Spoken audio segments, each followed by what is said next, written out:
This conference will now be recorded.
One-minute warning to the meeting starts. 1 minute.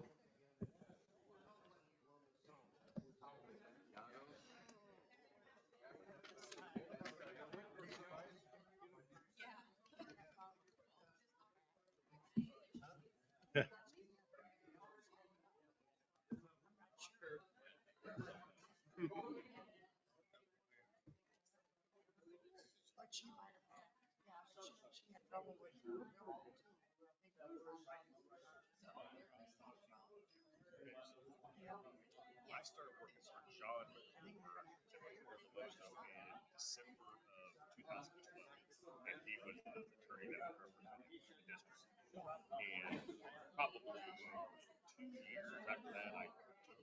There was some brouhaha back then with supervisors and such violations. There was a whole big mess, and John said, I'm not doing any more. David, if you want to, have at it. So I kind of took over around 2014, 2015, and then I left his firm in 2019. Testing. I've been with him ever since. I just swallow a microphone.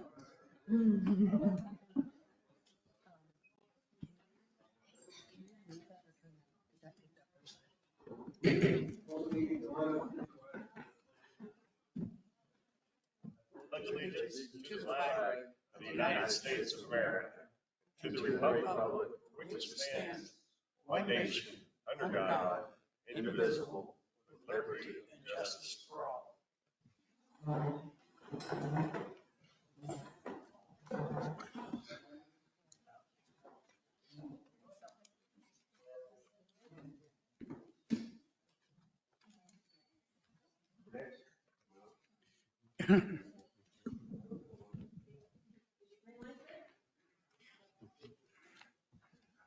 Yeah, there you are. The next regular meeting of the Board of Supervisors will take place Friday, November the 14th, 2022 at 9 a.m. at the Community Center, 3500 Edgewater Drive, Sebring, Florida, 33872. That is a change of date from the original schedule, so President Brooks, that's a Monday. I know it says Friday, but it's a Monday.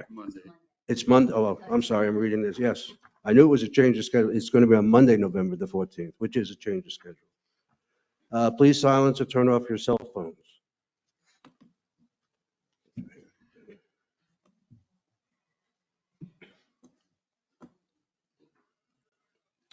Okay, we'll start with the consent agenda. Minutes of the Board of Supervisors regular meeting held October the 7th, 2022. Do I have a motion? Motion approved. Do I have a second?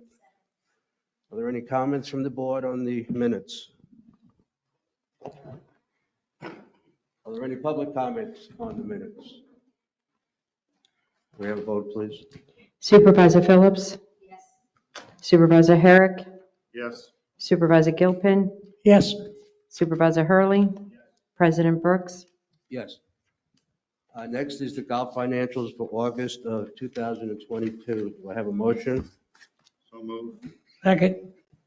Are there any board comments on the golf report? I do have one question. The average, and this is back on average rates again, is $19.12 for the month. Isn't that low, or is it just my imagination? So it's probably the lowest out of any month out of the year, but so it is the off season, so it is in the summertime. But we also have the two very large golf tournaments that bring that down close to that number. But if So the average is plus- $19.12, and correct me if Right. I'm misreading this, doesn't that mean that there are rates, that we're selling rates at less than $20? Yeah, so we got those two large tournaments that those rates are low. We have the Fireman's Tournament and we have the Sertoma two-man, which are both in the two. You're looking at over 700 rounds out of how many public rounds? 1,200. So that's the bulk of our outing, our public rounds for the month is those two tournaments. So I'm still not, yeah, I'm not They understanding get, it. they get around for less than $20. in the tournament, yes. That is the lowest two rates probably out of the whole entire year or in those tournaments. It's right around that. I think. If they get around for less than $20, are we getting, do they get meals or we So get- yeah, so they both those tournaments, and I could give you the full breakdown and bring in probably. I know the Sertoma is like in the 30K range total. That's 3 rounds, meal, and all that included. Plus they spend a lot of money in the pro shop too. So you can see the pro shop sales for the month are pretty good in the month of August. But The firemen's bring in their own food and their own beer and everything else, right? they do. So but they do a mixer on the Friday night, but they also spend a lot of money in the pro shop as well. So how, when you, with that tournament, how do you sell it to them? You say, you give me 140 rounds, I'll get, this is the price? Right. So the Sertoma's 3 rounds because it includes a practice round. And so they get probably the lower of the rates, and they've typically go up every other year is kind of what they've done in the past. So obviously they've been here a long time. So, I know going into this year, I was trying to drive that rate up, and we did. So Okay. But that is the reason why it's low is from those. And you also, any 9-hole rounds that go into that, I mean, but it is the lowest, that is the lowest average rate of the entire year, for sure. if they're bringing in $30,000 in total, that certainly is acceptable. Just Right. do me a favor and send us a breakdown through email on that particular event so we can see it. And I think that'll be fine. You guys okay with that? Hmm? You okay? You guys okay? Yes. Are there any other board comments on the golf numbers? Any public comments? Okay.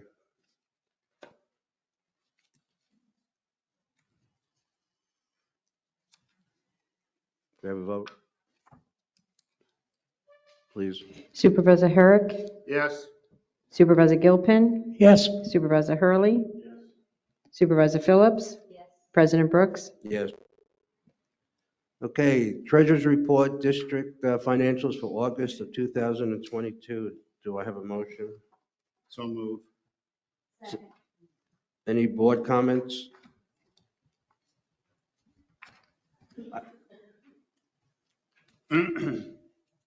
I know we should let them know working on the assessment number to verify if we think we got the right number for plans going forward. We may not have the right number, so Dane's looking into it. This is as far as the plan goes. For As far as 2000, the budget. as far as the budget that we just started. We may have a bad number in there.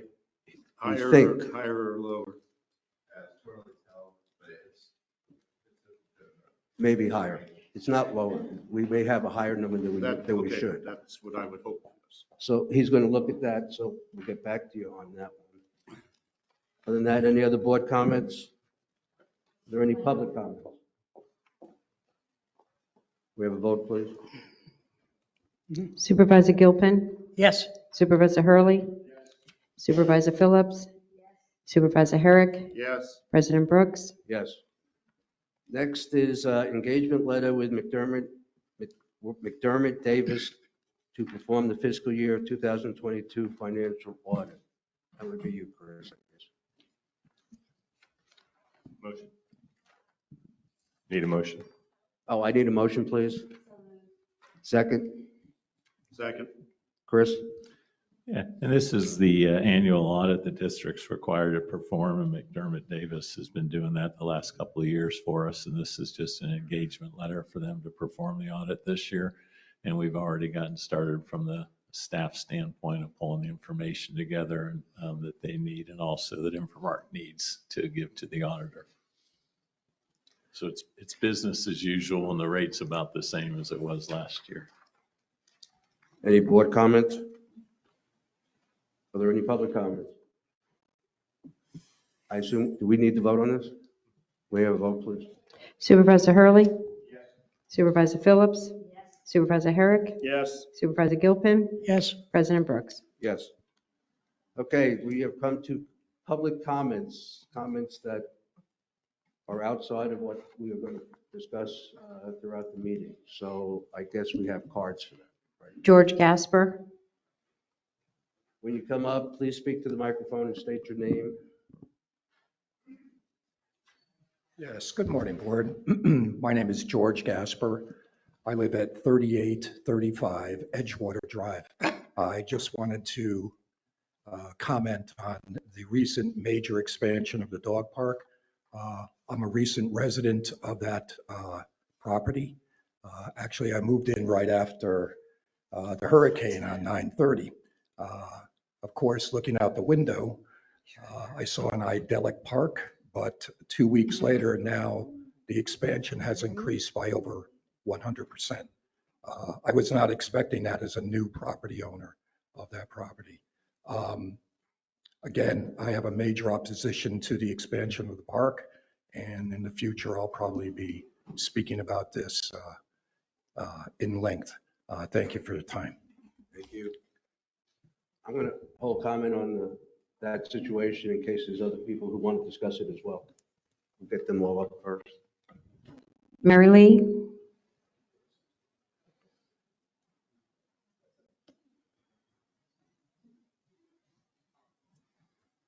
Good morning. I'm Marilee Sherman. I live at 3841 Edgewater Drive. I've lived there for 23 years, and I've owned since 1978. And I was thrilled to be able to retire to Sun and Lake from Massachusetts. However, I am extremely upset about the dog park.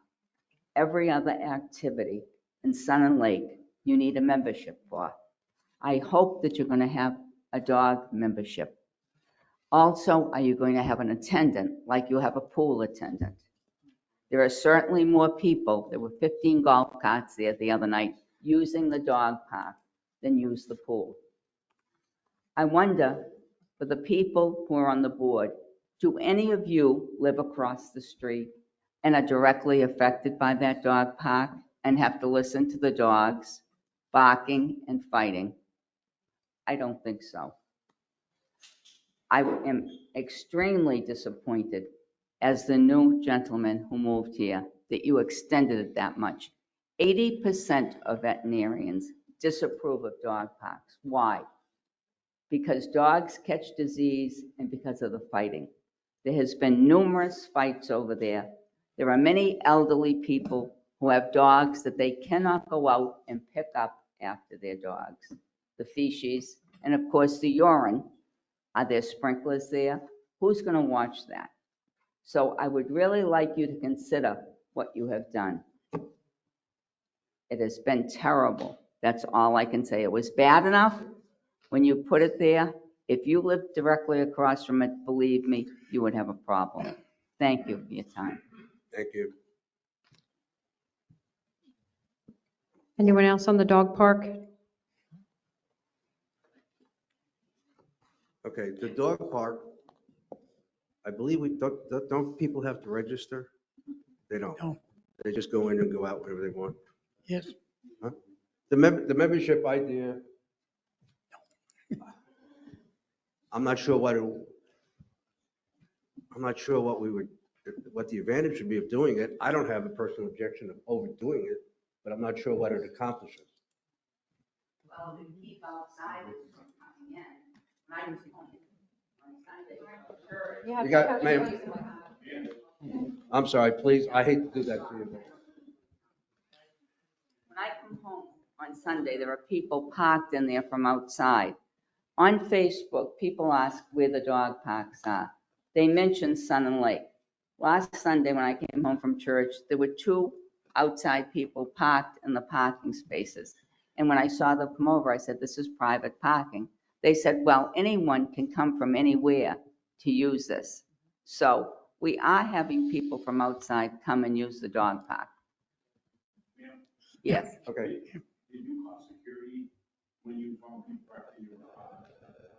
No, because I didn't know if they were parked there visiting other people or what. It was only when they got in their cars and left.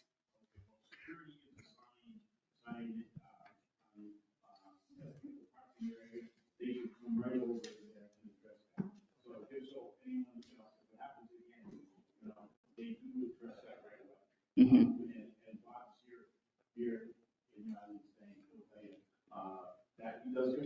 Just have a microphone. Yes, and I realize they do drive by, but they're not driving by all day to hear the fights and the different things like that. And who is going to be responsible to pick up the dog feces that these people are not capable of picking up? I mean, this is, Right now, Yeah, Mike, ma'am, I can tell you, because I'm a frequent, I go there a lot, 2-3 times a day. yeah, We are having some trouble with people picking up, just like any place else, picking up the dog. But I think they're going to address that themselves and try to do it. I know I have a small dog, and I know one of the big problems is people don't like rules, and there's some big dogs going in that side, because you can tell, yeah. because I pick up a lot of their stuff. And it's just a matter of our people doing, going by the rules, which is a very difficult thing in this time of the world. But I think if they can, just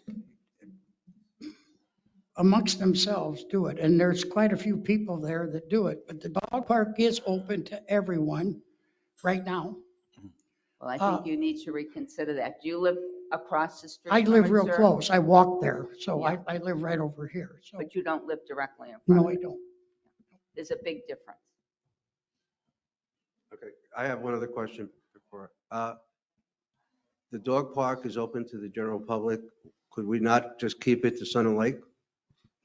I don't see any reason why we couldn't. There's, Yes. the only thing that would keep us from doing that would be the fact that you would have to have somebody there to staff it and check the validity of a resident every single Yeah. moment. I understand that, but at the very least, could we put a sign up saying for Sun and Lake residents only? Or Yeah, do we something can as a put up some deterrent? signage to try and deter some of it, but to truly police that, you would have to have somebody there, because there would be no other way for us to see at every moment who's in and out. And it's really not a lot of people from outside. I know we're doing that, but I know a lot of people that are Sun and Lake residents that don't follow the rules. And that's it. It's just, people have a hard time following rules anymore, and whether they're from Sun and Lake or not. So I guess it's up to the dog park people to police that, and hopefully they will start doing that more. But we looked into that clip or chip thing to Chip, do it. yeah. It's like $25,000. We ain't gonna do that. At least I'm not gonna ever vote for something like that. So It was 25,000. something, $20,000 to $25,000 to do that. Electronic gate is 25,000. Well, you Yeah. have to run power out there. You have to put the gates there with the electronic, and then you have to make sure that you have the software there too. So we're not, in my mind, we're not doing it, whether it's 15,000, it's not in my mind. Ray, can I say something? I don't think it's a bad idea to make people register. The only problem is where do they go? Do they go to the pool or whatever? That's putting a lot more stress on the people at the pool, to do this. But it's not a bad idea to make people register, at least that way, we know who's coming in and out of there. And I know we talked about it before. Instead of putting the keys, maybe we should start the register and start that way. I'll tell you one thing, the dog park is very big for everyone.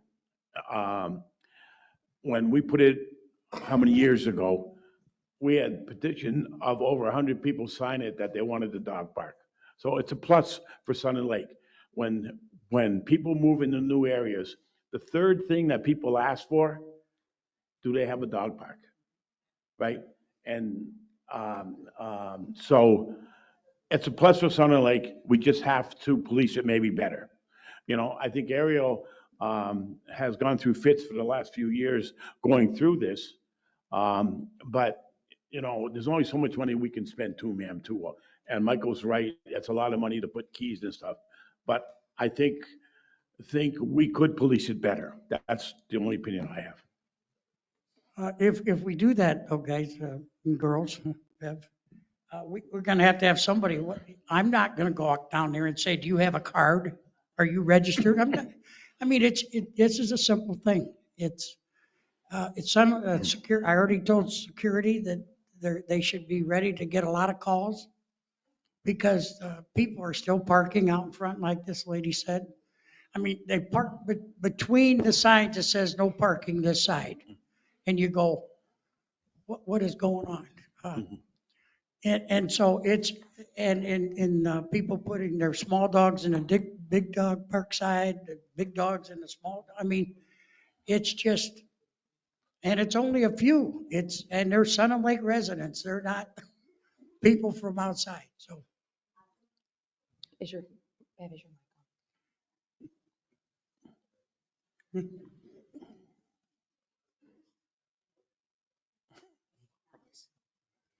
If we're going to go to the process of registering, then I would like to make sure that they have a vet's certificate showing all their shots and vaccinations are up to date. I think that should be the first requirement. I think the first thing that we can do to eliminate some of this problem is to put the sign up with security's phone number on it. So if a resident has a problem, they can call the number and it's right there. All of us carry our cell phones. And that puts more burden on security, but that's part of their job description. Furthermore, if we're going to have this big of a dog park and we continue to have problems with it, then we are going to have to address the dog park membership, whether we, the board, like it or not. There has to be some control if the people are not going to control themselves. So that's going to be in the realm of possibility in the future, and it's just going to have to be. But let's try alternates before we go to that. Right. And the membership could probably pay for the gates and everything else, because I'm sure if we shop around, we can get some better prices than $25,000. My opinion, you don't. If you're not gonna control the entrance to the park, then registering is not gonna be good. You don't have to have some form of keeping people from going in. Registering is not gonna be anything good. That's why we need the People gate. walk in anyway, no control. I'm using the gate. So, I think I agree. you might have to seriously consider, going with white cards and having a fee. A small fee, especially. Well, I don't think we need a fee. And they need to pay their way. Well, we don't have to keep it open to the public because we didn't use public funds. We paid for that. So it can be for residents only. And Right. And that could be the start of it. yes. Residents only. I mean, I don't know how many people from the outside come anymore. And maybe Bob Hills can tell us a little more about that. Or, Not many.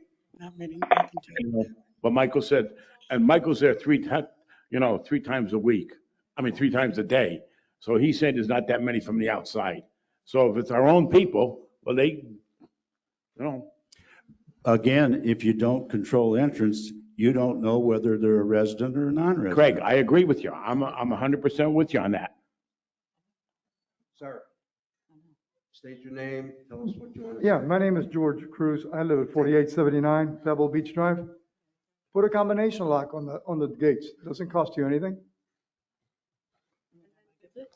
And that's a good idea. The only problem is as long as nobody gives it to the guys behind them. And and look, we all went through that through high school and everything.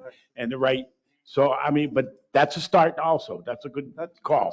That's Okay. a pretty inexpensive solution. Yeah. Yeah, thank you. All right, so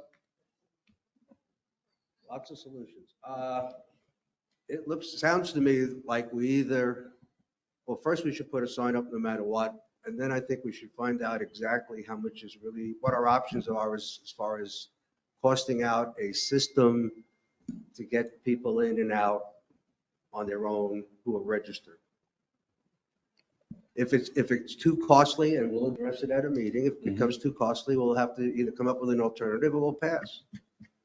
But I don't think we know yet, we don't have the information to make a decision today. Right. At the very least, let's do a sign saying it's for Sun and Lake residents only and get that done at this point in time. But it's not that. Security's As far as the size of the dog park, just so you all know that the board had been talking about increasing the size of this dog park back 4, 5, 6, 7 months ago. Longer than that. If you were not aware of it, I'm sorry, but we had several conversations on the expansion. I didn't do so. That's exactly what happened. But the other issue we can certainly try to address. And I believe, does anybody else have any comments on the dog park based on that? Nope. Good idea. Okay, do we have any other general comments from somebody? You have somebody else? Karen Emery.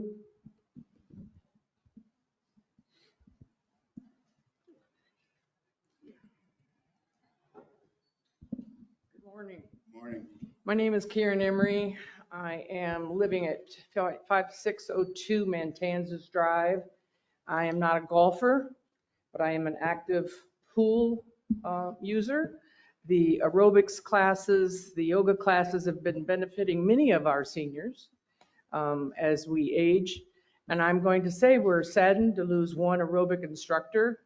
In the past, when we've had a illness or an absence of an instructor, several of us have gone in and still participated in our own exercise.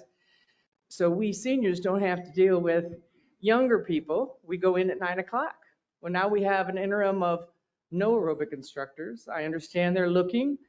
However, we know the yoga instructor is able and capable of doing aerobics, and I'm wondering why that person hasn't been named in the interim. We got a very much unhappy email yesterday that we're not allowed to go in at 9. And the pool opens at 10. And we are very unhappy that they've severed that early time hour for us. And I'd like to know why. Sure. And why when our yoga instructor has stated that she is able to do the aerobics, why she's not been nominated. We've known Marie was leaving for over a month. So now today is the first day we don't have an instructor and we're not allowed to go in at 9 o'clock. We have seniors that need this mobility exercise. So I'd like to know why we're having a stall, if it's from the board or if it's from whomever, why we've not heard, as I'm there most every day that it's open, 6 days a week. We now are not allowed to go in at 9. I'd like to have the answer. Thank you. How many days a week were you able to go in without the instructor prior at 9 o'clock? Yes, we do. No, I said, how many days a week were you able to? Well, if they're gone for 2 days, we go in and we do our thing. How many days a week do you do this? I'm not familiar with 6 days a week, we go into the pool at 9 a.m. So when you didn't have an instructor prior, you went in at 9 o'clock anyway, they let you in? Well, usually we hadn't, when they've been in absence for an illness or a family member, and it's only been a couple of days. When you were without an instructor, were you able to go in at 9 o'clock? Yes, And they let you in without problem? absolutely. I've been here 4 years. I've been in just that. asking, ma'am. Yes, ma'am. Yes, sir. I go in every day with the instructor, without, because it gives us the freedom of not having younger people in the pool. And we do have a template to follow, should we want to, but we don't have children and younger people. We can do our thing. And we do have somebody that's willing and able to do an aerobic instructor, even if it's an interim, but I don't understand the stall. Sure. So I can help with some of that. So I think this is two parts. So the first part with the pool and opening early, the classes that are there at 9 are, just like you said, we did them early so that whenever the aerobics or water yoga or whatever it is, when that happens, there's a large group, you guys have the pool to yourself. And I apologize, the stall was primarily that the blooms went out yesterday and I was out with a sick child, because I can tell you we do have an interim. Gail has said that she is willing to do the water aerobics. It seems like the only day she cannot do is Saturday. So she is willing to take Wednesday through Friday, as of a email that I have sitting in front of me from this morning. So she said she is able to start that back up next week. So that part is taken care of. She is going to do the water aerobics temporarily until we can find a permanent instructor, but she was willing to take that on. That puts Gail here Monday through Friday. When Cheyenne asked me about opening the pool, what I said was, if there is no class, no instructor, the pool opens at 10. Now, I do understand different situation if Gail or if the previous instructor was there and still an instructor, right? The class time is still there. And let's say she was out because she was sick or she was out with family or whatever it was, I have always said, yes, leave it open. That's not an issue. Let them go in and do their class. To the best of my knowledge, I don't know that we've ever just opened it when there was no instructor, no class, because the issue we are going to run into there is, what then, if there's no class being the benefit of coming in early, it would be very hard for us to justify not letting anyone in with a pool membership, because ultimately it's the same membership.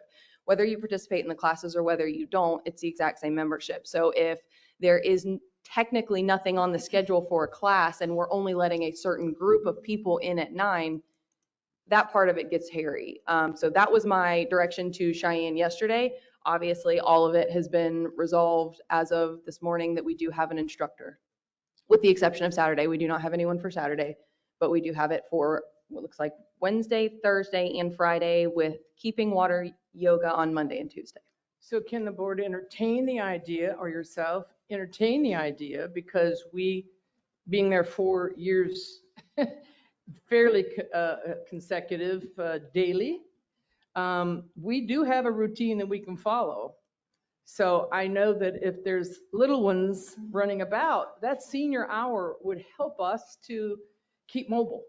I'd love you to entertain the idea. I'm hoping that the interim, we find someone that's even more permanent than Gail, but I was a bit saddened that you cut off the 9 a.m. Which day, sorry, are you referring to? Are you asking for the extra hour for? Well, are you referring to yesterday- Saturday? Because Saturday class is going to be I thought we're having classes every day but Saturday. Monday through Friday. Monday through Friday, there's class from, And I they'll be believe at- all of them are And 9 they'll to be at 10. 9 o'clock. So you're saying it's solved temporarily with just Gail? But I was Correct. hoping even if Gail's not able to do a day, we're still able to go in, is that clear? I believe she said she's looking for a permanent replacement. I know Gail that, is but if- temporary. So when the permanent replacement's hired, Gail leaves, it's still 9 o'clock Monday through Friday. Hopefully it goes Monday through Saturday when the permanent person. And if Gail calls off, we're able to go in at 9? Yes, that's not an issue. If Gail has to All right. be absent for a day, All right. that's very different than us not having any instructor and no class being on the schedule at all. All right, thank you. So we're doing Monday through Friday. Right now, it is Monday through Friday. It is aqua yoga, Monday, Tuesday, aqua aerobics with Gail, Wednesday, Thursday, Friday. Previously, there was a Saturday class. There is not a Saturday class as of now. Hopefully, a new permanent instructor will be able to take on that Saturday. Just for clarification, we had yoga as of 2 weeks ago. We were asking for 3 days yoga. So Gail was doing yoga Monday, Tuesday, Thursday. So it'd be aerobics Wednesday and Friday. Yes, You just said aerobics 3 days. yes, that's the email Yoga. that I am reading from Cheyenne with Gail copied. They must have done some rearranging with the schedule now that she'll be there 5 days a week. It says Monday, aqua yoga, Tuesday, aqua yoga, Wednesday, Thursday, Friday, aqua aerobics. Well, that's not our impression. And if Gail we were wanting 3 days of yoga, and obviously if we could have 3 days of aerobics. That I will leave with you guys and The Cheyenne and instructors? Gail to work through. All right. This is based on her schedule and availability. All right. It sounds to me like Gail's you've got there. 5 days. You can do them any way you want. I understand. I understand. I just want Yep, clarification. yep, no problem. You got any more? Jerry Clevenger.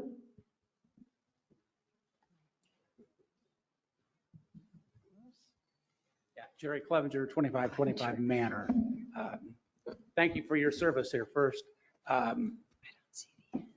As residents, we know that sometime down the road, we're going to have to sell our properties, and I appreciate what you're doing to make this facility more user-friendly. Younger people coming in are going to be more active. Things like aerobics and the dog park are assets to the community that we need. I think there's plenty of places now that we can walk and run if you want to do that for an activity. And I do walk every morning. My only complaint or my only wish is that there were more lights. Some of the areas that I walk in are extremely dark, and I'm a Hoosier, so I can handle raccoons and things like that, but I'm a little bit scared of where a gator might come out. So specific areas, there's a path that we use for our golf carts to get from Edgewater to the clubhouse, and that area is just dark. And I don't know how residents who play pickleball or whatever go through that area on a bike and feel safe. There's other areas along Sun and Lake Boulevard, and I know you guys have told me in the past that is a county problem, but I wish you would ask them to maybe put some more lights along Sun and Lake from the golf course to Sun and Lake Boulevard. is a fairly dark area. And I think from Sun Lake Boulevard going west is also dark. Some of the properties up to some of the newer streets are lit by the nursing home, but as you go further to the east or the west, it's dark. So that would be my suggestion and hope that we would maybe get some more lighting. Edgewater seems to be okay just because we get the lights from the condominiums on the corner. So Okay, we'll check it out. Thank you. thanks. Thank you.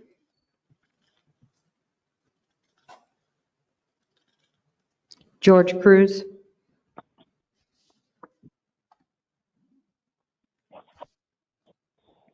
Good morning. I do also want to thank you for your service, because I know that's just not an easy thing to do, especially with so many residents in Sun Lakes. I hate to say this, can you repeat your name again in the mic? My name is George Cruz. I live at 4879 Pebble Beach Drive. My question is the assessment that we all got assessed an increase on our assessment. I don't have a problem paying the assessment. I have a problem what are we getting for the extra amount of money that we're putting in? The beautification of this place, the grass cutting, the trash pickup. There's a resident here that constantly goes out there and picks up trash. And, and I thank Dr. Fu, everybody knows her, for what she does. But if we're paying more money for the assessment, what are we getting for it? What is that increase about? I would like this as a property owner and someone that's paying a breakdown of what all that money that we all are paying is going for. Not only to the golf course, but to the community. And that's what I would like to see. Well, one of the main concerns that the board has is that we are looking at doing a drainage plan that's going to run the district about $6 million. And we're applying for a loan right now to do that. Okay. The other thing that the district is looking at is the possibility of replacing the water plant, which probably needs to be replaced, and that's going to cost around 10 million, 11 million. So when you take 16 million that we have to borrow, you can see that there's a lot of money that we have to come up with. Pay back. So part of the raises in the assessments and in the utilities is with that in mind, we're going to have to come up with some monies to pay for this because we have to do this. There's no question about it. Okay. As far as there's other things I could tell you. We're in everything is more expensive than it was 2 years ago. I think we all know that. Well, it's the same thing for things that we deal with. I mean, to do roads now, to do normal, anything is more expensive.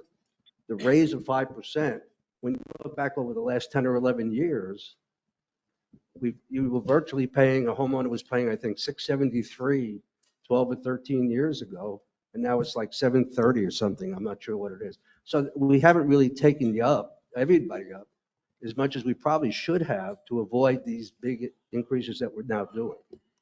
Does this also include all the new residents that are coming in? Because does this money also include all the new residents that are coming in? Yeah. How many houses are here in Sun Lakes? How many residents? 4,000 meters, I think. We've got about 4,200. 4,200. 4,200 residents? Yes, sir. Well, Okay. not residents, homes. Homes? And Okay. then the commercial. So you have about 2.5 average per home. So about 10,000 people. Okay. I guess thank you for giving me that explanation, because I did not know that this was going to the drainage, into a new water plant type of deal. I think if us as residents know where that money's being allocated, it makes us feel a little bit more comfortable. We do come out with a chart that hopefully describes how we think the assessment money is going to go, but that varies every year because the needs change every year. So I can't say every year 20% is going to go to roads or 30% is going to go to drainage. I mean, because the needs change and therefore the money is going to change where it's allocated. Right. But I guess we could come up with something based on the current budget, giving you some sort of an indication where your monies are going to go. No, I think it's only, We could do that with the understanding that you can't hold us to the penny because, it's an estimate of what we think we're going to be, how we're spending the money. But we can do that for you. Okay, I appreciate it. Okay. And the other thing too is, the last time we were here, you guys were talking about a 5% increase. They were proposing a 5% increase for a 3% increase had been approved for the employees, correct? And I think if you remember, Mike, I came up here and I said, you can accomplish that by still meet your 3% and just give the employees that are doing the high performance, give them a little bit more money. Is That's that going that's just a general number. The budget is then, these guys take the budget and they break it down to the people accordingly. So it's not a 3% across the board. Okay, because that's kind of, No, it is not. I don't, am I wrong? You are. Huh? Well, well, it's done through Chris. Chris makes the judgment. For the purpose of the budget, we budgeted at a 3% increase in salary. If I'm not. Across the board? Across the board. It's budgeted across the board, but a lot of it's depending on the performance and the Right. annual review Right. that the employee Okay. gets. Some people have gotten a little But- more, some people but have it- gotten. okay, Yeah, that was my, yeah, okay. That's what I meant to say. Okay, thank you. Probably didn't explain myself correctly. No, you didn't. The other thing I was just going to tell you, I said, we all appreciate and we all know the importance of having a wonderful, beautiful golf course and it attracts a lot of people down here. No question that that's necessary, but I would like for, at least be on record for you, that you got to do something for the community to beautify it, to pick up the trash, to do that. It shouldn't be us that are paying to do that. It should be someone that's, that does that. I mean, don't get me wrong. If I drop something on the floor, I'm going to pick it up. But, that I truly see a lot of people walking, they'll drive right by the place and they'll see a bottle on the ground and they have a little cart and they don't pick it up. So either that's management that needs to hold them more accountable, or maybe some training that needs to be done so that we have a beautiful place to live in, as we do. Just so you know, I know that the maintenance guys go out once a week in the trucks and pick up trash that people dump. They dump stuff out back. We found trailers, we found tons of, bathtubs, you name it, it's been dumped. So I know they have two guys go out once a week and just ride around and pick up stuff. Some weeks they come back with a whole dump truck full of stuff. So, they're trying, but like you said, people walk by things and, I just can't believe that the people stuff, they throw stuff out of the car. Dr. Fu, she's our best. I know. There's no doubt she's our best, okay? She picks up more trash than our trash people, I think, sometimes. And that's my point, Yeah. Mike. It really, something needs to be done. But in the past, and I just want to bring this up, we have organized groups of neighbors to go on a Saturday. We give them golf carts and they ride around, to pick up trash. Maybe we should start doing that again. I'm all for it. Ariel can probably start that stuff. Well, it's her job. I think we could form a committee and make him in charge. I'll go with you, kid. No, That's but serious, good. I appreciate think your as a concerns. community, We do have we a could do challenge. better. We need people to help us out. Right. These are the residents. Yeah. Hey, I'm all for it. If there's a program that we can do that to. At this point, we don't have anything. Okay, well, I'll be honest with you. Maybe we'll work on it. Mike, if there's something I can do to help you. you can Okay, reach out. well, Okay. she just put me as chair, so I guess Okay. I'll have right. it. Thank you. No, but Thank I you. think as a community, we could do better, yes. Thank you. Do we have anybody else on your cards? Paul Fleming? No? No? George Puffenberger?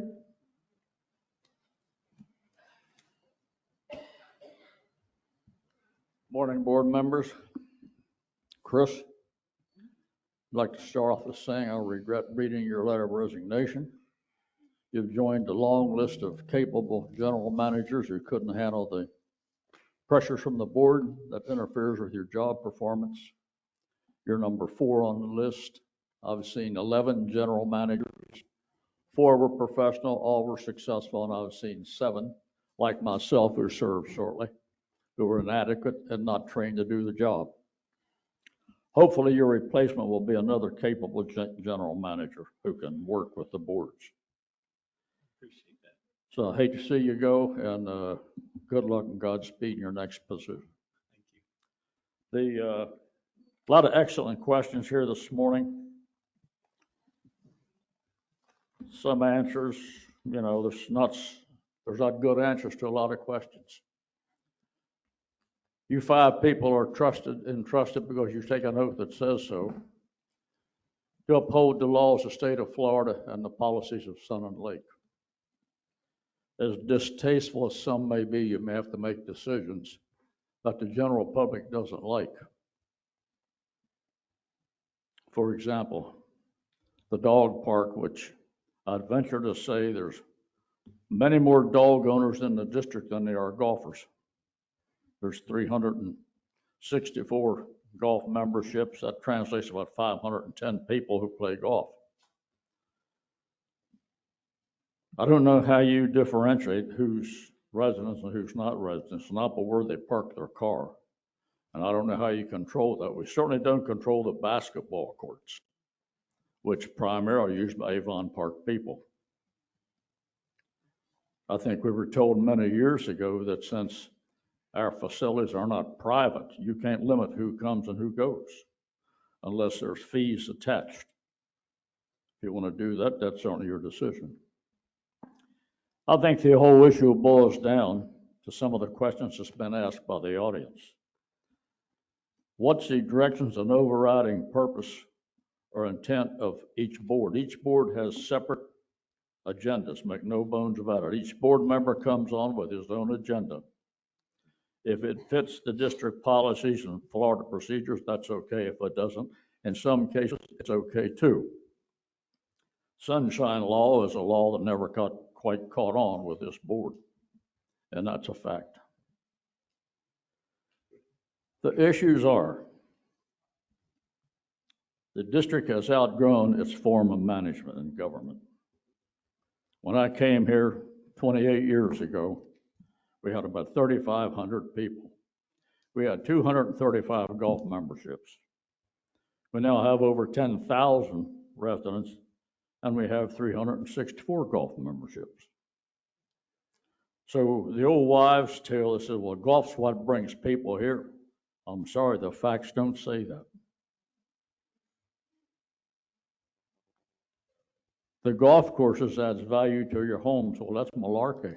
Ask any real estate agent. Every golf course in Highlands County, all 7 of them, within a 20-mile radius, have homes on the golf course.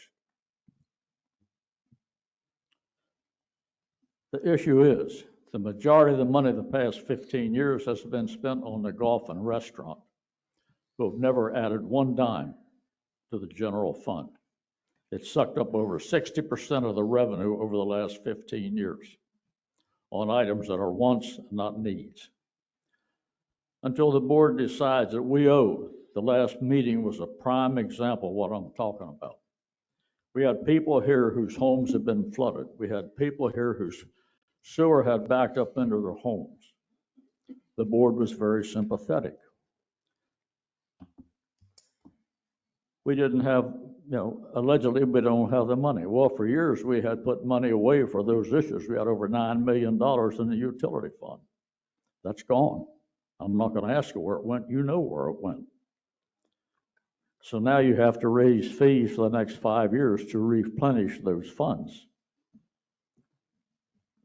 The general public pays for the assessments and increase in utilities, primarily to accommodate less than 5% of the residents here for the golf operation. I was primarily responsible for adding 18 holes of golf in 1998. I voted for that, and I pushed it. It's 5 minutes. I'm sorry? Just let me know it's 5 minutes. So, thank you. I'll admit, we didn't need 18 more holes of golf at the time. I visualized the district growing, and it has grown. But golf has not grown, and I don't know how you fix it. You can't fix it. It's not a growing sport anymore. But you owe the general public, the people here who pay the bills, you owe them the best possible drainage system you can put in, and it is expensive. Because the district's going to continue to grow with or without 36 holes of golf. If every golfer moved out tomorrow, you'd lose less than 5% of your revenue. It's just that simple. So you have to look at it from a different standpoint. The golfers are the most cohesive group here. I played golf for 45 years. But when you look at the community and your responsibilities, you hear the people here? The gentleman asked him, what am I getting for my money? What's he getting? Lousy roads, very poor drainage. What he's getting? That's your responsibility, not yours particularly. The district made a sharp right-hand turn about 12 years ago, whereas the board at that time decided they could do a better job of running the district than our qualified general manager, who was also an attorney. That has not been a successful mode of operation. So the board understands when you hire the general manager, that's the top dog in this district. He should have the knowledge and the expertise to guide you folks through rough times. You don't have that expertise to guide the district through those times. None of you do. I know you're doing the best you can. And thank God you did volunteer to serve because nobody else wants to. And there's times when you're going to get beat up.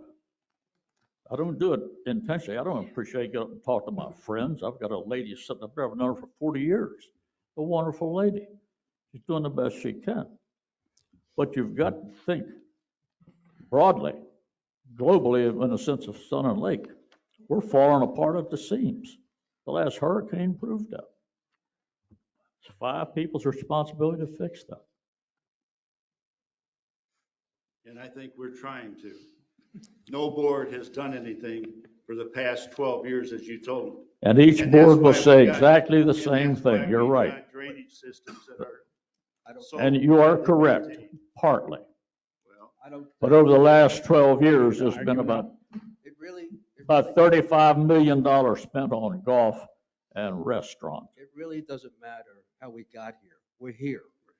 So I'm not going to blame it on previous boards. Well, I appreciate you listening. I simply wanted to bring it up because I respect every one of you. I wouldn't sit there for the life of me anymore. Hey, I know we've got ourselves in a pickle.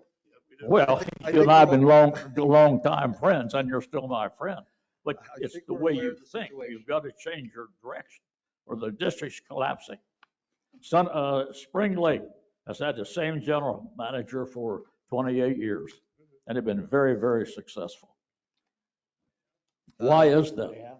We're going to have I plan to have a conversation on the situation later. Well, I've got to go. I've lost sight in my right eye for I don't know why. I'm going to Sarasota to see a specialist at noon. I want to pass it on the way I see the district, and I haven't been here many years. In district's 48 years old. I've been here 28 of them.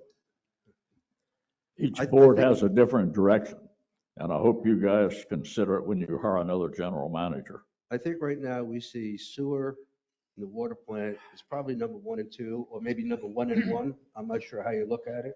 Both these issues have to be addressed. You know, Ray, I'm also hard of hearing. I can't hardly hear. I would say that the drainage issue and the water plant are number 1 and 1 on our priority list now, not the golf course. Well, that's good. I appreciate that. And I think you ought to put a moratorium on golf spending for the next 3 years to tackle those two issues. We spend a lot of money on the golf course, but I have to tell you something.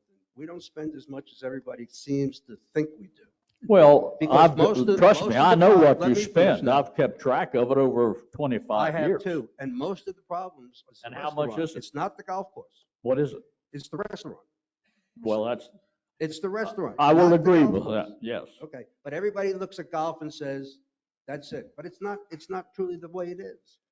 Golf, for example, this year. Trust me, I'm a golfer just like you. I've played golf with you, and I enjoyed every minute of it. But your priorities have to shift. That's what people are telling you. Trust me, I think we now see the lighting. Good, The I light on the appreciate it. wall. Thank you, I appreciate it. Thank you, bud.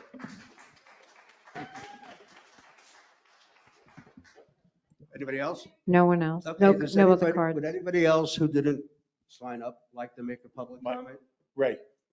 Just lay down here. Anybody? Others I mean, got- just come got up. people. One at a time, please come up, say your name and what you want to say. Assuming it's not anything to do with what we're going to cover.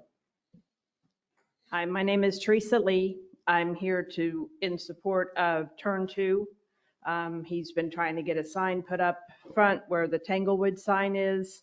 Just wanted to come and state that, in my opinion, which no one asked for, I think it's a little blindsided for Tanglewood. You have a lot of properties there that nothing's on right now, but I mean, once they sell, a restaurant could move in. There can be a number of things that can benefit Tanglewood, but if no one can put a sign out front, how are they going to advertise that along the highway? Right now, the only one we have there I thought we is- did something. I thought we resolved this. Yeah, let her finish, then I'll say my piece. Okay. I didn't know that. So I'm just in support of being able to advertise on those parcels that are along that road leading to Tanglewood. I understand Tanglewood's the biggest thing, but there can be other things come along, again, like a restaurant that could truly benefit Tanglewood, but if they can't advertise for it, that's a problem. So where are we in this? You guys good? We're good. Okay, so 10 minutes before this meeting started, I finally got a response from Tanglewood, and they are wanting to renegotiate, because as you guys know, the right-of-way entrance there is owned by the district, but it's been leased to Tanglewood. It's under a 10-year lease. It doesn't come up for renewal until 2027. So we're only halfway through the next 10-year period.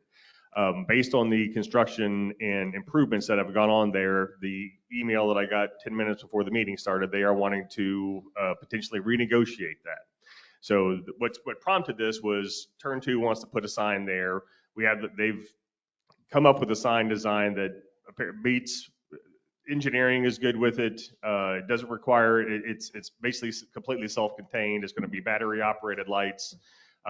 So I'm hoping that by next week, we can give them the go-ahead, because I know the board has basically already approved the installation of that sign. But because the board has, and not this board, but because that is currently leased to Tanglewood, there's going to be a sublease that's becoming involved in. So what I'm hoping is, now that I've got this response, we can come up with a plan to bring back on the November 14th meeting as to how we're going to tackle that entire right of way. This is a lease that Tanglewood has with us. Correct. Put up a sign. Just tell them if they don't do it, we won't sign the lease again. Well, that's the problem is the lease is good through 2027. So these guys want to put a sign in now. And so that's what we're just trying to make sure that we don't step on Tanglewood's toes, because technically that land is under their control for the next 5 years. So what like I say, with the response I literally just received before the meeting, we're going to try and come up with something that hopefully give you guys the go ahead by next week. I thought we had it settled. I apologize. So I'm the owner of Turn 2 Brewing Company. My name's Herb Summers, 4496 Tanglewood Drive. I'm not sure how they're going to renegotiate, but we had already spent money. We spent about $1,000 to put a sign on their pole, which they had agreed to, and then they changed their mind after about a month, and they pulled that sign down. So we've done a few things out there, and we've tried to work with them in the past, and they've been very difficult to deal with. They are. We started asking them when we started towards the end of construction. So it's been about 2 years now. We opened in May of 2021, and we probably once a month send out a thing to Darlene or to Hometown Network to try and get signage up front. As we were told that they own that property, which we found out later through help of a couple of friends and stuff, that they don't, and you guys own it. But they have been very hesitant to try to do anything with that sign. So we've had a heck of a time trying to get signage on 27. So we've been doing everything else, but we did spend money already, and they pulled it down within a month. So it's been a struggle. If we can get this squared away, then. Yeah, like I say, I mean, in my opinion, based on the email that I received, is they are willing to talk. I would love to give them the go ahead right now and tell them to do it. And I think that, you know, what the board has already done in the past, I think they have that authority. I just want to make sure that we don't get into a situation where we give, the board gives them the go ahead to put up the sign, and then Tanglewood goes out there and pulls it down again. So that's what I'm trying to avoid. And I'm hoping, like I say, I was supposed to have received this communication a week ago, and I got it 10 minutes before the meeting started, after, you know, multiple calls to try to, you know, to try and obtain it. So David, we should know in 30 days if they can put it up. No. That's what I'm saying is, once I'm going to get some sort of communication from them, I want communication from Tanglewood that says the board has approved the sign that they've proposed. Okay. And and as long as they understand, I'm going to tell them they're going to put the sign up. We just want to, we're going to renegotiate the right of way issue, because that needs to happen. But I want to make sure that these guys can get their sign up as fast as possible. Good. So I think we approved this like 2 months ago. it's been, yeah, it's like I say, it's been a while. The problem is that we have to get Tanglewood on board so that they don't go there and pull it down again. That's what I'm trying to avoid. So they pulled the last one down? Yeah, we attached it to their pole. It was just basically like corrugated plastic. Yeah. And we attached it. I had a sign guy make it. And actually he went down there prior to all this and spoke to them. And then I got an email after they pulled it down that said basically they didn't do the final approval, which they already gave them approval. Right. So that's why you're a little hesitant. Yeah. I understand that. Okay. Okay. Don't wait for the next meeting. Yeah. I want to fix it before the next. As soon as I get something in writing, I'll let you guys know. Hopefully by the end of next week. Thank you very much. And just so you know, this is one of the difficult parts of the job. We have these, you know, you come to us, we have employees and they should run the place. I mean, I don't like getting involved in them running it, but I can tell you, I was here 5 years ago, and I don't remember it coming to us to say, I'm sure we had somebody just sign it because it was okay with them. And I'm sorry, but we're kind of, if we can't do it. No. We It's can't. this was an issue with Tanglewood. This wasn't anything that we did. The sign that got taken down was not us. That was the No, problem. I meant signing the lease for 10 years to give them. That's the problem. Yeah, that's like, it was like 20 or 30 years ago. Yeah. Oh, Yeah. it was 20 years ago we signed it? Well, and it's So I renewed, it's guess renewed you every, can't blame us. and it's renewed every 10 years. Yeah, Yeah. and see, that's what, so 5 years ago it was renewed. Right. Thank you, sir. Thank you guys. Appreciate it. Anybody? Yes, sir. State your name and. Daniel Garvin, 4505 Calatrava. I'm not here to Yes, sir. give anybody a bad time. I just found out, though, that because of the flood, due to the lack of maintenance on the drainage systems, and part of that's strictly cleaning them. I even have a video that showed the cleaning of one, how it changed things. But anyway, I now have to buy flood insurance. Yeah, what? Flood insurance, Yeah. which I have never counted on, and it's in excess of $600 in the event that our lack of maintenance causes another flood. And we were under the, we're talking assessments. That's what I was thinking. This adds to that. We were expecting the assessment of what it is, but I wasn't expecting another $600 a year to have flood insurance because our lack of maintenance has caused a problem on Calatrava. Okay. That's Well, really, we're I going to just address want, Calatrava a little later on. I just want to renew the. I haven't forgotten it. trust Yeah. me. And I even listened to the recording and heard all the applause in the background. So I remember that last meeting when you guys expressed your concern. Yeah. It has not gone unnoticed. Okay, appreciate it. Thank you. Appreciate your help. Anybody else? Yes, ma'am.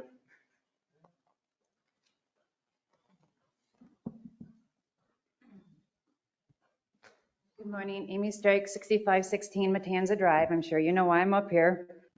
Initially, I wasn't going to speak, but I just found out, Chris, you're not going to be here. I'm sorry. I feel he honestly is the only one working for us 6 over in my neighborhood with our sewage issue. And 3 weeks ago, you asked me for proof. Who's responsible? Sun and Lake is responsible. It was a break on your property to the line on why my neighbors backflowed with sewage and why it went into my condo. You've had that proof for the past week. I've been told for the last. I would have to refer to him. Okay, well, I'm directing this toward you because you specifically told me 3 weeks ago to get proof. You got Gave it. to him, I don't have it. Well, now I feel like I'm getting snowed, the runaround on getting it fixed, because now it's not only exposed from under the ground, it's exposed from the elements that's gonna fly, because it's dug up. It's been exposed for a week where the break has been, and this could happen all over again. We can't move forward on fixing our condos. I have not seen your communication, so I have to refer to Chris at this point. I'll look at it, but I haven't seen it, Joe. Okay, well, my fear is because now that he's leaving, who's gonna fight for us to get this fixed? Ma'am, if you have a justifiable complaint and it's our responsibility, we will take care of it. Well, I hope so, because like I said, we're in a jeopardy of happening in it again. And they're not there. Trust me, if you have a justifiable complaint and Sun Lake is at fault, we will take care of it. Okay, well, then the other thing too, because like you said, you wanted proof. Yeah. How come this happened September 16th? We are now at the end of October. Yeah. Why has Sun and Lake not done anything to find the issue before the insurance company found it? Where again, you guys have been saying this whole time that you were going to help figure this out. Yeah, I can respond to that. When after the tropical storm and we had all that rain before the hurricane, we went out in the houses that were damaged across the street. We spent several hours out there with ground penetrating radar and probes to try to find where the lines were. And we found the lines for 2 of the homes, and we put ball valves on there to shut them off from the sewer system. We went across the street to the triplex and looked in the backyard and the side yard and couldn't find the clean out or where it even connected to our lines. So that's where we left it at that point. And what they had happen is I talked to the homeowner there and met with her about 10 days ago, and she said, well, it's on your side. I go, how do you know that? Do you even know where your clean out is? And so her insurance company hired a fella, a firm out of Bradenton, that came in and did a 44-page report. And I actually got that report 2 days ago. And when I got it, they excavated the lady's clean out. It was under about 4 inches of rock in their front planter under their landscaping, so you couldn't find it. But it was a broken Y out at the street at ours where roots had gone in one side of it and obstructed it. And I sent that report over, and they were supposed to fix it yesterday, and I just got a text they're going to be fixing it today. But what I told the homeowner is her insurance company wouldn't move forward because they couldn't tell who was at fault. And I said, well, why don't you just get a plumber out there, snake your line, find your clean out, and then it'll be pretty obvious if it's on our side or your side. Right now, I haven't even been able to locate where the connection is. And that's exactly what they did. So the same day I forwarded that report to our insurance carrier as a notice of potential claim. So those notices have been filed with our carrier, so it's between the 2 carriers now, and we're fixing the front. And that's a minor repair. That's done a lot of damage. Oh, yeah, it's. And my other thing is why is there no record up at district office exactly entailing where all of our issues are, entrances for the homes? Why were they not able to find it before the hurricane? Because I'll tell you right now, this past hurricane was my first hurricane. I wasn't scared because of the hurricane. I was scared of sewage coming back in my home. I should not have been fearful of backing up of sewage when 2 weeks prior, something should have been done. I mean, if they really took that probing stick that I was watching them do up in that corner, I can guarantee they would have hit something. They never entered that corner. I was home the 2 days that you guys were trying to do that prior to the hurricane. They never touched that section. And again, why is it not noted? Chris should have been able to easily say, oh yeah, here they are, let's do it. We don't. That's as a private plumber doing work at a private residence. We don't have the say so as to where the clean out goes. No. all we do is designed provide Who the, designed the plans for the cleanouts to go to our homes? Where's that design? Nobody had indication of where it was they a were. person that built and designed your place, But not us. where do we, but it connects to you. Why is it And the that, connection we found out was wrong, but not through, we don't know where your cleanouts are. That is private property and that's yours, not then ours. how were they able to find two across the street? They went back in there and probed for several hours and finally found it. And those connections across the street where we have the issues, again, that's on private property, and whoever hooked those up, which would have been the builder, hooked it up to a pressure line in the side yard. Well, I just moved here a year and a half ago. I have no knowledge. Everything I was stated about my place has been false. You know, I'm new to all of this crud. And so I had no idea. I'm new to being, you know, under three people under one roof, everything. So I didn't know that I needed to find out where my lines go out to me and where they're connected. I guess it's naiveness on my behalf. Did you have a home inspection, ma'am? I did, and oh boy, yeah. Okay. You had a home inspection, so, you know, I mean, as like Craig just said, it's not our fault what contractors do where the house is. Okay, And that's so, fine. just so you I'll understand accept that. responsibility. I'm Yeah. being naive on that portion, but again, I'm Okay. really worried that this isn't going to get done because you're saying 3 days now that they're going to be there. What if they're not there tonight? How many more times do I have to hear that they're going to come? Well, you don't have to wait for a meeting. Huh? I said, you don't have to wait for a meeting. If something doesn't happen by Tuesday or Wednesday, go into the office and tell them. He said he would be there in 2 hours. 2 hours, okay. All right, we'll see. And that was Thank you. 30 minutes ago. And Anybody else with a public comment? Yes, please. I do have a question in regards to that issue. Wait. Come up here. Denny, can you put your name, address? My name's Denny Vogel and I live at 4894 Myrtle Beach. I had a similar situation happen a couple of years ago. Correct me if I'm wrong, it's the district's responsibility to come out and fix the system if there's a problem, right? No. It was. Huh? We used to do that. But it was never No. the district's responsibility. It was, You must have known somebody that did it for you. Well, It was never a policy. my problem is, We were never we obligated. have, no, we used to do that. it should be indicated to the property owners that it should be their responsibility. There should be some kind of memo go out in regards to that or an email, because I'm going to tell you, my insurance was canceled because of that situation. And once that happens, it's hard to get it back, and hard to get it back at a standard rate.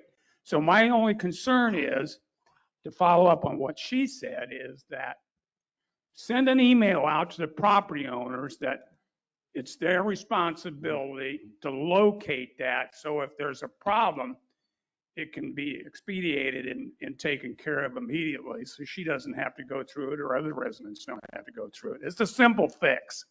It's communication. Thank you. Agree. Yes, ma'am.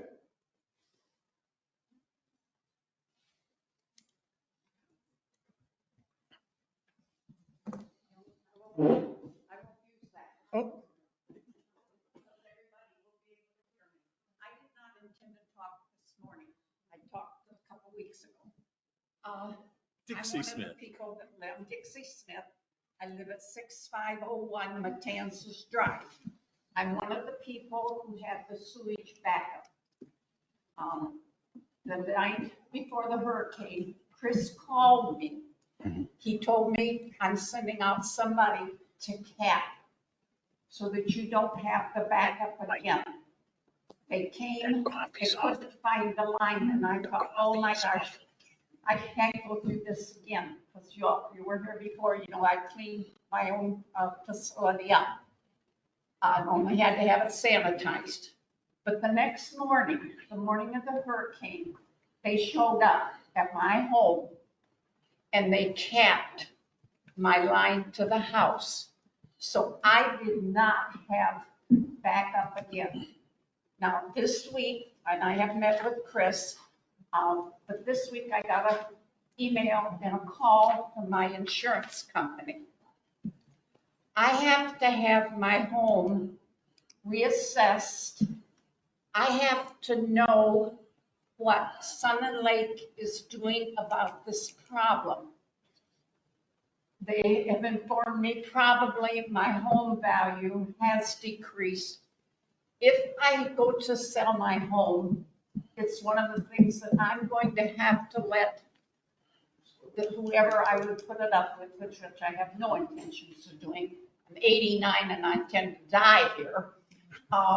But it's something that I would have to let them know happened with my property because my home has lost value. This just happened this week. I'm working on what I need to do. I don't have children here, but Chris has called me. So I'm in the process now of going to have to get somebody come in and evaluate my home. I don't know whether my insurance company is going to carry me, drop me, increase my rates. I don't know.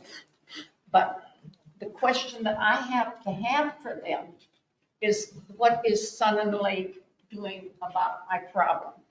So that's the answer that I'm going to need. I know you can't probably give it to me today, but I have to have an answer to tell them so that they can make an evaluation whether they'll continue my insurance.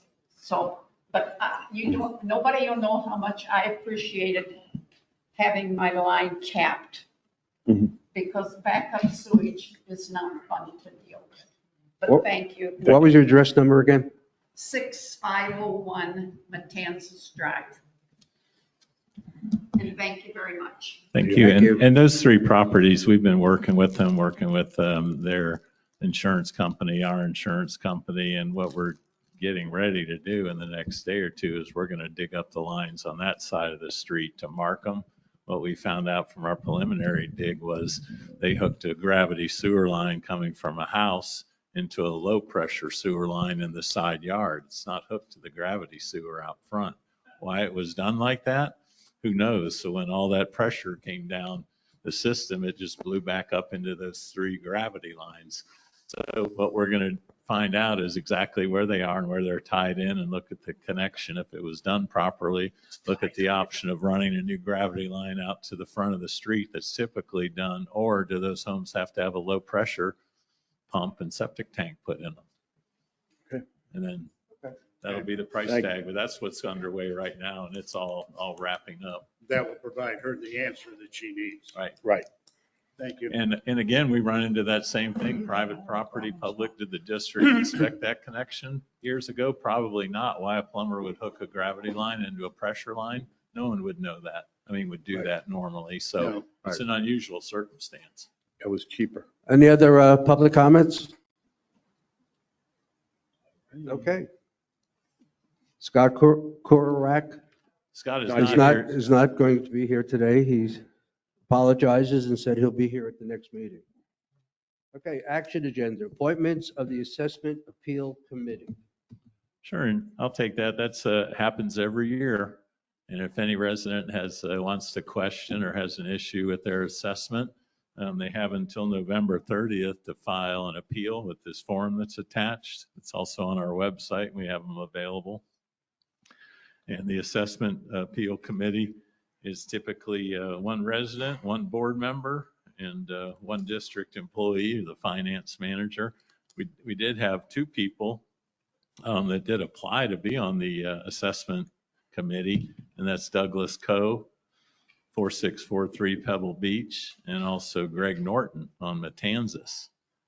And the board typically would appoint one resident to do it, but in this case, I don't see why we wouldn't just appoint two in case one of them gets sick or get a few more people involved. And what happens with this process is this committee goes over, reviews what the complaint was that was made or the issue, identifies the resolution. Then we make a recommendation, bring it back to the board at their first meeting in January and validate that, whether they have to pay the assessment or whether there was an adjustment.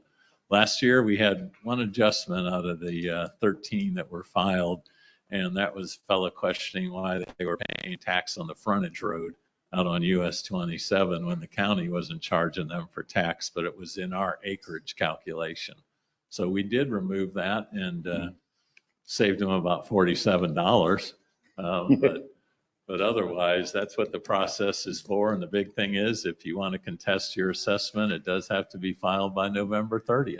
And we included that announcement on the assessment bills that went out this year. Okay, so I need a volunteer from the Board of Supervisors, assuming that everybody's okay with taking Mr. Coe and Mr. Norton. I think that's a good idea. Put two on. David, that's legal. We can do that. Oh, yeah. I want to make sure before we do it. So who on our illustrious board has not done this yet? Well, Beverly participated last year. Yes, she did. And it was like we had two Okay, meetings about an hour and a half. I believe the only one who hasn't done it is Mr. Hurley, so he is volunteered. Thank you, Mr. Hurley. We appreciate Now, your- just to be honest, I looked at him and he. Yeah, I'll do it. I mean, it's pretty easy and you got two good guys, that's willing to listen. So he will be the board member representing. Technically, it's an action agenda item, so we need a motion and a second. Motion to approve? Any more discussion? Any public conversation? Anybody want to disagree with Mr. Hurley? So do we need to vote on this? Okay. Okay. Supervisor Herrick, Yes. Supervisor Gilpin, Yes. Supervisor Hurley, Yes. Supervisor Phillips, Yes. President Brooks. Okay, and we'll set those meetings up and notify the public when those meetings are. They're welcome to attend if they like, but otherwise we just go over their submittal at that meeting. Okay, next on the schedule, District 2023 holiday schedule. I guess Chris. Yeah, that's just the holiday schedule we publish before the year starts, and you'll see all our holidays for next year, and it's really a motion to approve and a vote. Have to formally adopt it. I need a motion. Motion to approve? I'll move. Second? Second. Okay, is there any board conversation or objection to the dates? This doesn't interfere with anything, does it? No, hopefully. Well, it probably does. Anyway. I don't know yet. Do I have any public comment? Okay, may we vote, please? Supervisor Gilpin, Yes. Supervisor Hurley, Yes. Supervisor Phillips, Yes. Supervisor Herrick, Yes. President Brooks. Yes. Next is a Stoppel letter fee, and that would be Chris. Sure, and this is just updating our business practices, and with the rash of development over the past year and a half, we get flooded every week with requests for estoppels. And I think we're probably the only person that doesn't charge for an estoppel.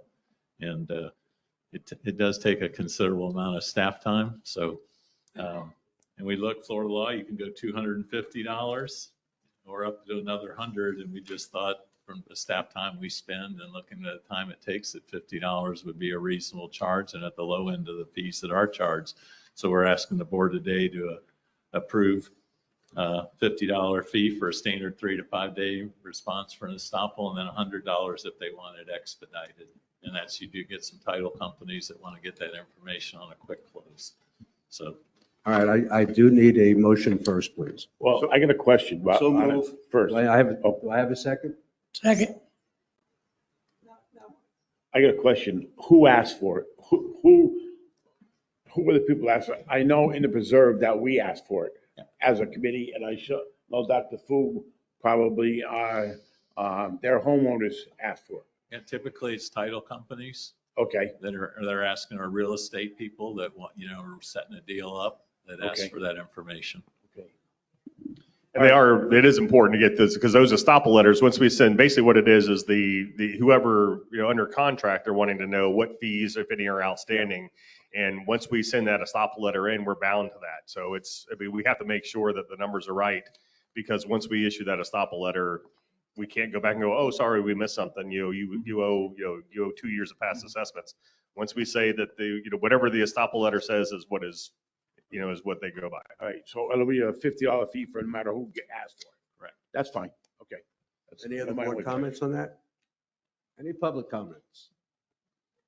Do we have a vote? Supervisor Hurley, Yes. Supervisor Phillips, Yes. Supervisor Herrick, Yes. Supervisor Gilpin. Yes. President Brooks. Yes. Next is the Thompson bypass pump purchase. Do I have a Sure. motion? Move. Do I have a second? Second. I get a second? Chris? Sure.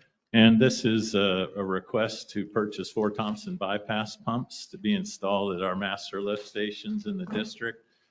Funding for this project, it was included in that ARPA funding we got from the county. We put in a request for $340,000 for that project. The 4 pumps cost approximately $245,000. The remainder of that money we'll use to set up the piping, and we may need to do some fencing and some slab work. But really the reason is when you have those Thompson bypass pumps as a backup for if the power goes out during an emergency situation, those pumps will keep the wastewater flowing. Even if the control panel's knocked out, if you have a generator and 2 pumps in a lift station, that generator only run one of those pumps at one time. Where that Thompson bypass pump just keeps everything moving. And also that pump can hook into our SCADA control system. And whereas a generator's running 24/7 and using up what could be precious diesel fuel over a week in emergency, that Thompson pump comes on and off only when it's needed. And with the SCADA control system we have, you can hook those up, and it has 8 alarms in itself showing if it's on and off, if the fuel's low, if it's overheating, all that information.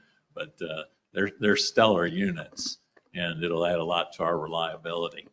And what we're purchasing this under too is an existing state contract with the Florida Sheriff's Association. That price is negotiated already, and we can piggyback on that contract. And I also did some checking on recent quotes, and that amount is solid. So when we have people saying, was it put out to bid? Well, no, but we are piggybacking on an existing municipal contract to buy these units. Any questions from the board? No. So the only question. This is ARPA money that's going Yes, to sir. pay for it. We pay for it and then we get reimbursed. Yes, sir. And basically the way that works too is they send you an invoice, you pay for the invoice, and then you get the canceled check back from them and submit it. You can do it monthly to the county, and they reimburse that money. I mean, the only question I would have is, do we want to, when we do our budget adjustments, which I know is coming soon, probably next month, Right. do we want to make an adjustment for the 49,000 that we may go over with, overspend by? Yeah, we could. It's basically about a 30-day where we're floating this expenditure, but we could change it in the budget and just show it as revenue on the backside and expenditure on the front side. Okay, so Dane, you do that, take care of that? Any other questions from the board? Nope. Any public comments? Have a vote, please. Supervisor Phillips, Yes. Supervisor Herrick, Yes. Supervisor Gilpin, Yes. Supervisor Hurley, Yes. President Brooks. Yes. Are there any add-on items? Are there any petitions or communications? Staff reports. I guess we'll start with General Counsel. Okay. So I'm assuming you all got my email that talks about the Yes. revisions that are being made. I'll have those drafts for the board packet. Even though I'm assuming I don't get confused with our Monday meeting, but I'll try and have it for the board packet that goes out. If not, I'll get them to you individually. We also had, you saw in the memo regarding the nonprofit issue.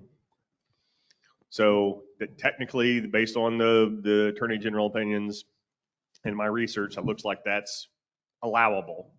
So because we're, for the health care, welfare, and maintenance of our residents, that's something that the district has the power to do. That doesn't mean I'm advising that it be done, but just as far as when you're thinking in the future, yes, we have the ability to donate to nonprofits if it's serving a purpose that the district has a right to control. I got a communication from Mr. Hornick's attorney, just kind of an update. He said we wouldn't have a real significant update most likely until next year, but he did send me over some stuff. There's a new deed that they want to have executed regarding, it looks like it's regarding some of the drainage ponds and stuff that the district owns that are in that area, basically turning those over to Mr. Hornick so he has the ability to modify or change those if the plan needs, if that's something that's needed. He has spent to date almost $150,000 over with environmental things and Polson Engineering to stuff on developing that Unit 12. So that process is ongoing, and hopefully we'll have some stuff that you can actually visualize sometime next year. But that's moving forward, and I'll get with you after I research the deed issue about what they're asking the district to turn over. I'll get with you guys individually, and then we'll bring it back to the board for official approval. Do we know what he's thinking about as far as types of homes? No, I think that's one of the things that's still kind of up in the air because based on my conversation with him, some of the investors that they're talking to, some are wanting larger homes, some are wanting smaller homes, some are wanting, 150-foot lots, people are wanting 100-foot lots. And so it's all going to depend on, I guess which investor that he decides to go with and how they think is the best way to market the property. So he hasn't had a plat approval yet? No, ma'am. They're still in the process of, I don't think anything has been submitted yet to my knowledge, because they're going to show that to us before they submit it for official approval. See that first. Correct. Yes, ma'am. The other thing that has come to light is we got a nice bill from Fifth Third Bank regarding the bond issue to the tune of over $12 million. In my opinion, this bill is a violation of or potentially a violation of the settlement agreement.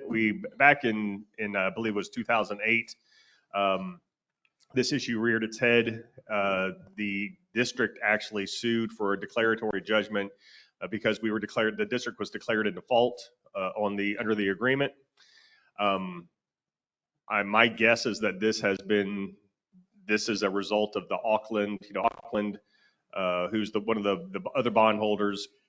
They sued on 30 lots to clear this bond from the chain of title, and they were successful. It was removed, and the court decided that since the Fifth Third had not tried to enforce their lien in over 5 years, that it was no longer valid.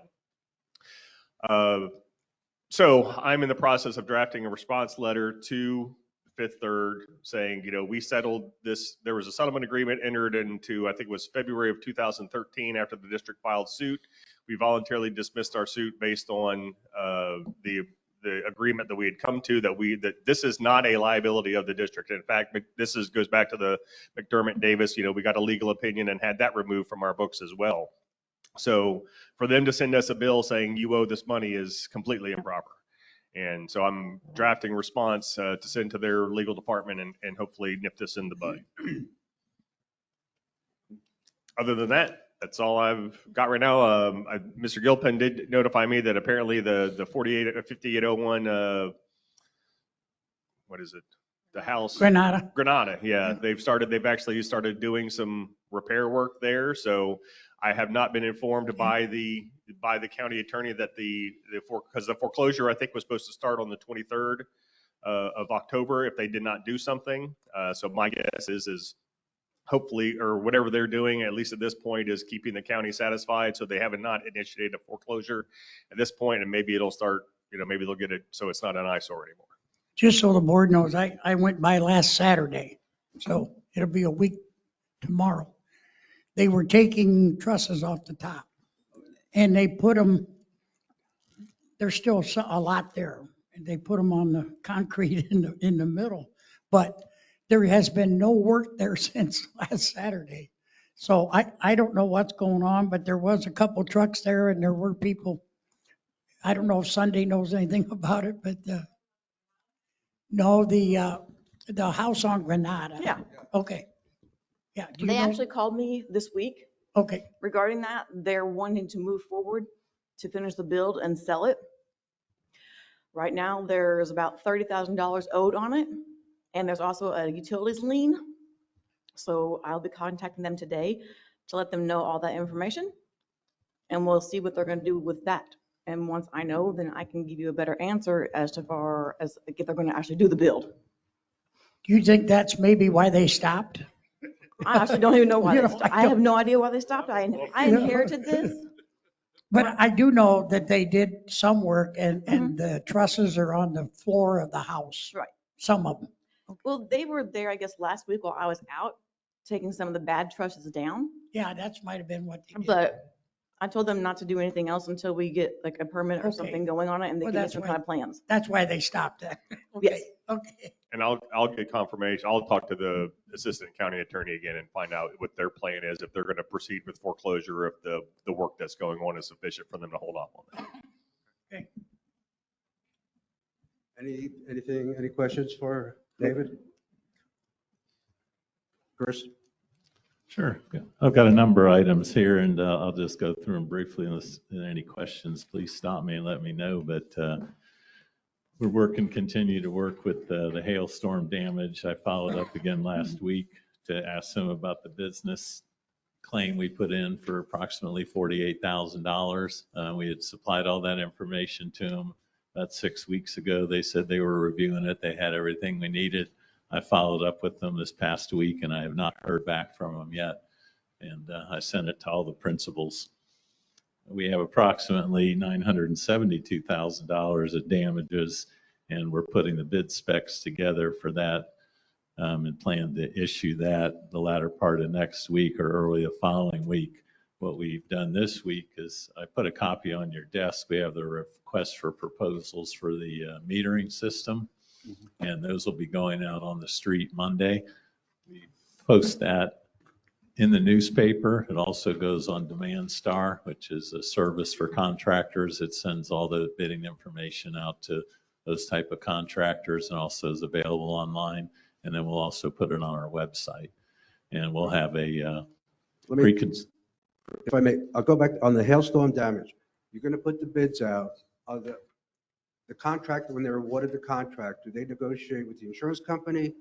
Or do we give them a check and then we get the check back from the insurance? How's that going to work? Well, the insurance company is going to pay us once they know what that amount is, on the bid So amount. we'll get the invoice, give it to them. Right. They'll give us the check and then we give them the check. That's, as I understand, that's the way it works. And what we're doing was we're taking all those bid items and making them separate. Each of the large buildings will be separate, and even the small golf course bathrooms where we had damage in the cart barn, they'll all be separate line items. That way a company can come in and bid on all that work, or they can come in and smaller ones can bid on the smaller work. So, but that's where we are with the hurricane part, and we're taking care of the metering going out this Monday, and we'll have a mandatory pre-bid meeting that will also be available online if people want to attend. And the bids will be due the first part of December, and then they'll go to the board at that meeting. And the hurricane ones will just mirror it. It'll just be about 2 weeks behind it. On the meter thing, I see where you gave good dates out. When do you think it's going to come back to the board? Would that First December meeting in December. Yeah, we'll have it out advertised for 30 days, and then those bids all come back in. And the only difference between this time and last March is we included metering as a service, which is basically a firm coming in and taking care of all of it, the operation and maintenance of the system, and even down to the billing. We just are operating customer service. And it can also be done in a lease arrangement. So we've just opened it up to those type of people too that do that type of work. Is part of the bid, when you submit the bids, will they tell you when they can start the job and how long it would take? Yeah, we'll have a schedule on that. And right now, dealing with most of the meter people, they're looking at a 30 to 40 week supply chain issue. So once you issue that notice to proceed, and it really isn't any different. I asked the people who manufacture the Thompson bypass pumps, and typically it's 2 or 3 weeks they put one together. They're at about 30 to 40 weeks. So, because we probably won't get the meter, once it's awarded, we're probably looking at finishing it up in 2024. Exactly. Well, 30 hopefully 30 or 40 weeks. To get the meters. Yeah. Whoa. And that's across the board. I talked to 3 different Yeah. meter manufacturers, and one of them said, hey, it's getting better now. And Yeah. he goes, we might be at 22, 25 weeks. Well, that's better than 40. Everything's relative. Chris, how long do you think it'll be before we be able to do some damage, fix some damage that's from the hurricane? Well, from the hurricane part, we didn't have that. Well, are you speaking like on Columbus? Well, Avenue? I got stopped by you probably know his name, but the damage on the cart barn, Oh, yeah. and he wants it fixed. Well, I got this. Yeah. You well, got plenty of money to do the dog park, but you can't fix it's just the same old. I told him it'd be quite a while. Well, I don't know because we're putting all that damage wasn't done during the hurricane, or it was done during. Well, the tropical yeah, storm but this followed a it, tree right? fell on the corner. Isn't the cart barn FEMA? Isn't the cart barn handled through FEMA? Yeah. Or no? Oh, we have two. We have some of the damage. I just want to give him an answer. I mean, it's just, I said, put your cart in a different barn, and they said, they have, but he said, I want mine back. I've had it for 20 years, Well, I mean, I just got to give him an answer. Well, and I don't have an answer for you, but where we are right now is Daniel and I are both registered as a public entity to get money back, and we're getting ready to submit next week all these different various claims we got for the golf course. The trees coming off the golf course, of course, they'll pick up, but all the other damage claims, the pavement on Columbus, and we have half a dozen items that were damaged that we're going to submit to FEMA. Yeah, that goes. So it could be up to a year, maybe, right?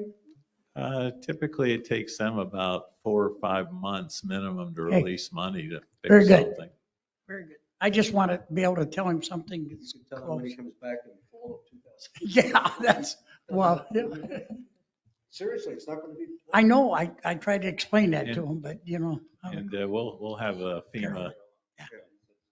Yeah. We'll have a FEMA field agent assigned us in the next week, and then they're going to go out and look at Columbus, and then we'll move directly ahead to get that fixed. Okay. And some of those items we'll move forward with. Thank you. Next thing I was going to touch on too, the board asked about streetlights, and it came up with Manor Hill, and the folks from Manor came in and did a petition and said they had about 11 that they thought were necessary, and a total of 19 if they wanted to add a few more in there. I'm talking to Duke. Their standard charge now is $2,000 per pole and about $12 a month for the lighting. So from what Manor requested, it could be anywhere from $20,000 to $40,000, whether you're going to do the 11 lights or do 20 lights. And they might have some minor charges for boring, simply because of the length between the lights that are out there right now. And the only request we got from Duke is they don't want to come out and do an engineering study and do it unless we commit the dollars to do it. Meaning they don't want to come out and put in a bunch of front end work and then us go, well, we'll do it next year. And at the moment, in the last couple of years, there hasn't been money budgeted for streetlights. There is no money in the budget this year for streetlights. So whether we move ahead and put money in the 23-24 budget for streetlights, and I'm sure you're going to have more communities coming in and asking for them. Yeah. Can we add money to the budget now, or no, it's too late? All right, well, then I think for next year, we should put at least $50,000 in that to 50 won't do. well, I know, we got to start somewhere, Let's but understand that's what's all. going to happen. Okay, Once we say it's okay from Manor, yeah, we commit to I that, agree, yeah, okay. then everybody else is going to jump on. Well, we've got So people, we're going to do one at a time. Because we can't do the whole district in 1 year. Because I'm not willing to, at least in my opinion. So that would be your recommendation is what you're trying to tell me, not what we're going to do. It's your recommendation. Don't forget about the ability to special assess. If it's said, we always have the ability to special assess. If people want stuff done, we can specially assess them. Once we figure out what properties are benefited, we say, okay, it's going to be $50,000. It's going to benefit, X number of houses. And, if you guys want it, we can do it. We're going to specially assess you for it. And then we go through that process where if we get 100% acceptance, then we can do it. So You don't want to waste everybody's time with that? well, I mean, that's what I'm saying is it's up to them. We could put the onus back on the property owners and say, look, there's a process we can go about doing this. I think they're right. I think we should have more lights. In my opinion, I don't dispute that, but we have to do it with some thought process behind it. That's all I'm saying. So if Manor Hill came to us and it's $50,000 or so, according to Chris, I think we put it into the budget for next year and see how it looks like. Yep. I'm not saying that we spend it. I'm saying, like Chris said, put it in the budget and let's see. If it gets approved, then everybody else wants their lights. We're going to have to do them one at a time. I don't want to go through your recommendation is fine, but I guarantee you, if you ask all the, We're never going to get a. you're never going to get everybody to agree No, with. So never. why go through the process?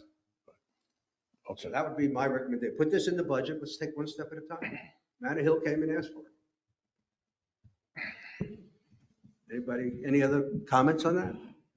Ray, there were other areas that came for it too. So, I mean, we just have to be careful how we're going to do it. That's all. And I agree. You know, let's put so much money every year and do a little area every year. Agree. Go ahead, Chris. What? Yes, sir. Next thing I have, I just wanted to touch on, we were looking at installing voice over internet protocol phones in our office. We discussed this starting back in March and had funding in the last year to do it. You're looking at about $7,800 to switch it over. At the same time, though, you're saving that seat phone costs from Comcast that they charge you every month for every phone that you have. What's the advantages of having the internet phones?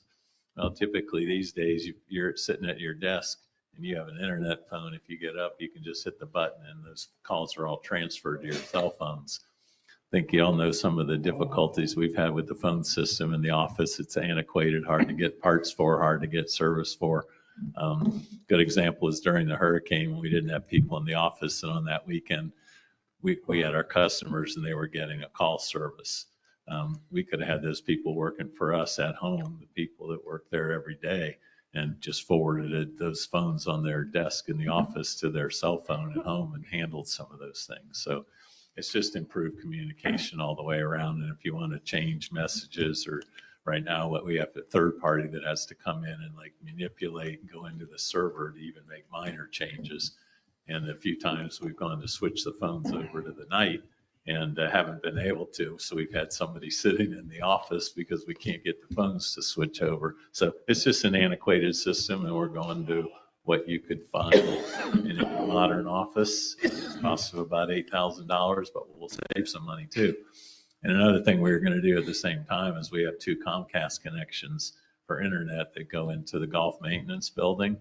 And we pay for those 2 connections every month, but we're going to buy a $250 antenna and put it up on our building and one on the back building, and we're just going to wirelessly beam that. So we'll set it up for about $500, but each month we won't be paying that $110. So it'll pay for itself within a year.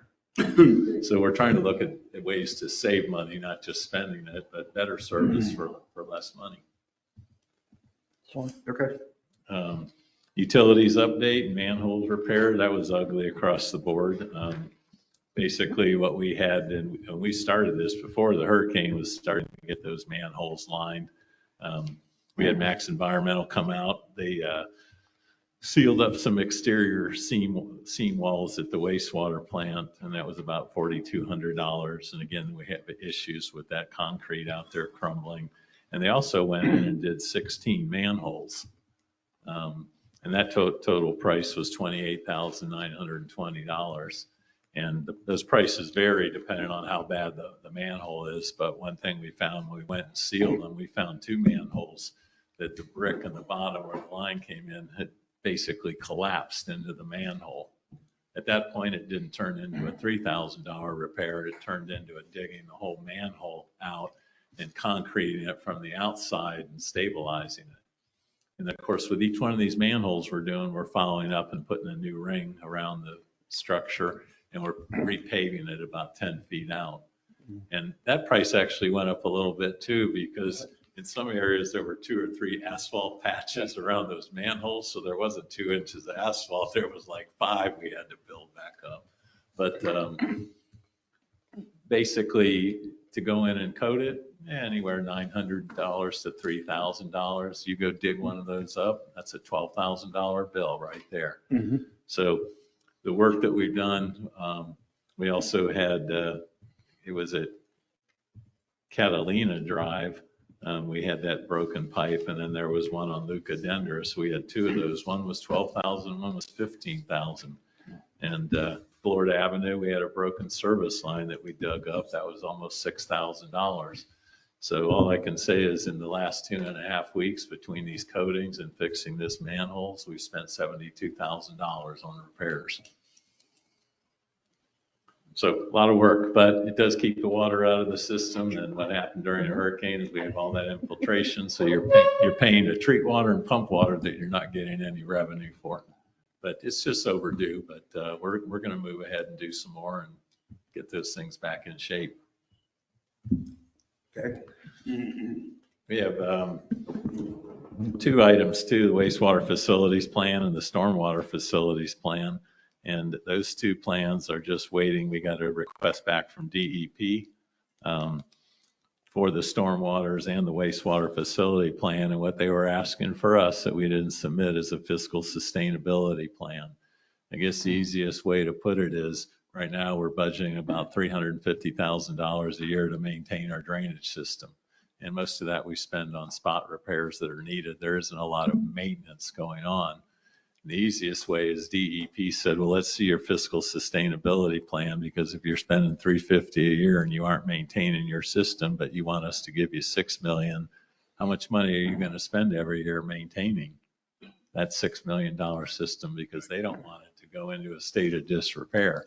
And we sat down, Dane and Drew and I yesterday and started going over calculations to put those plans together. And we're just going to finalize a number and bring it to the board and say, this is what I think we need to properly maintain it. This is how many linear feet you have a pipe. This is how many linear feet you have of ditches that need to be cleaned. Yep. And then you present that. So it's not only going to be the principal and interest to borrow that money if you want to do it, but it's also going to be those additional maintenance costs.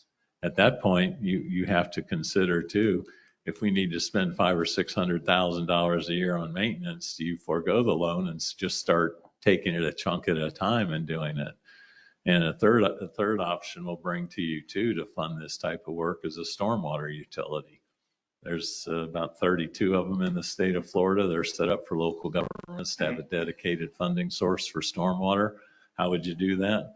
Well, you take that $350,000 you're spending on your assessment and your drainage, and you would pull that out of that budget. And then every month when you're sending somebody a utility bill, there's going to be a number that says stormwater utility. Could be $10, $15, $20 a month. Depends on how you want to fund it. So instead of them paying an additional $200 a year in assessment, it could be broken out to $10 or $15 a month in their regular utility bill. And that's just a way to lessen the burden. Instead of an end of the year burden, it's spread out monthly. So we're going to bring all those options back to you, but what we're doing right now is putting a number on what would it cost to maintain the system properly. Right, a lot. And that's the same thing. Have it. Yeah, There's no sense doing it if we're not going to maintain it. Right. Well, that's why DEP does it. And what they look at, somebody comes in and goes, oh, we want to build 20 new lift stations because all ours fell apart.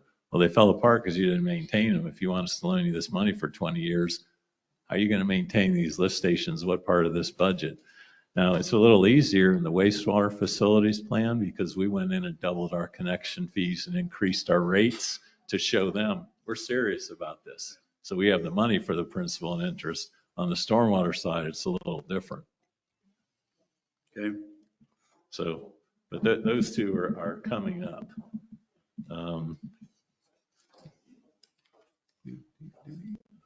And where I am with our big plan is in the next Monday, we'll send out the request for proposal for the metering. The following week, we'll do the insurance for the hailstorm damage.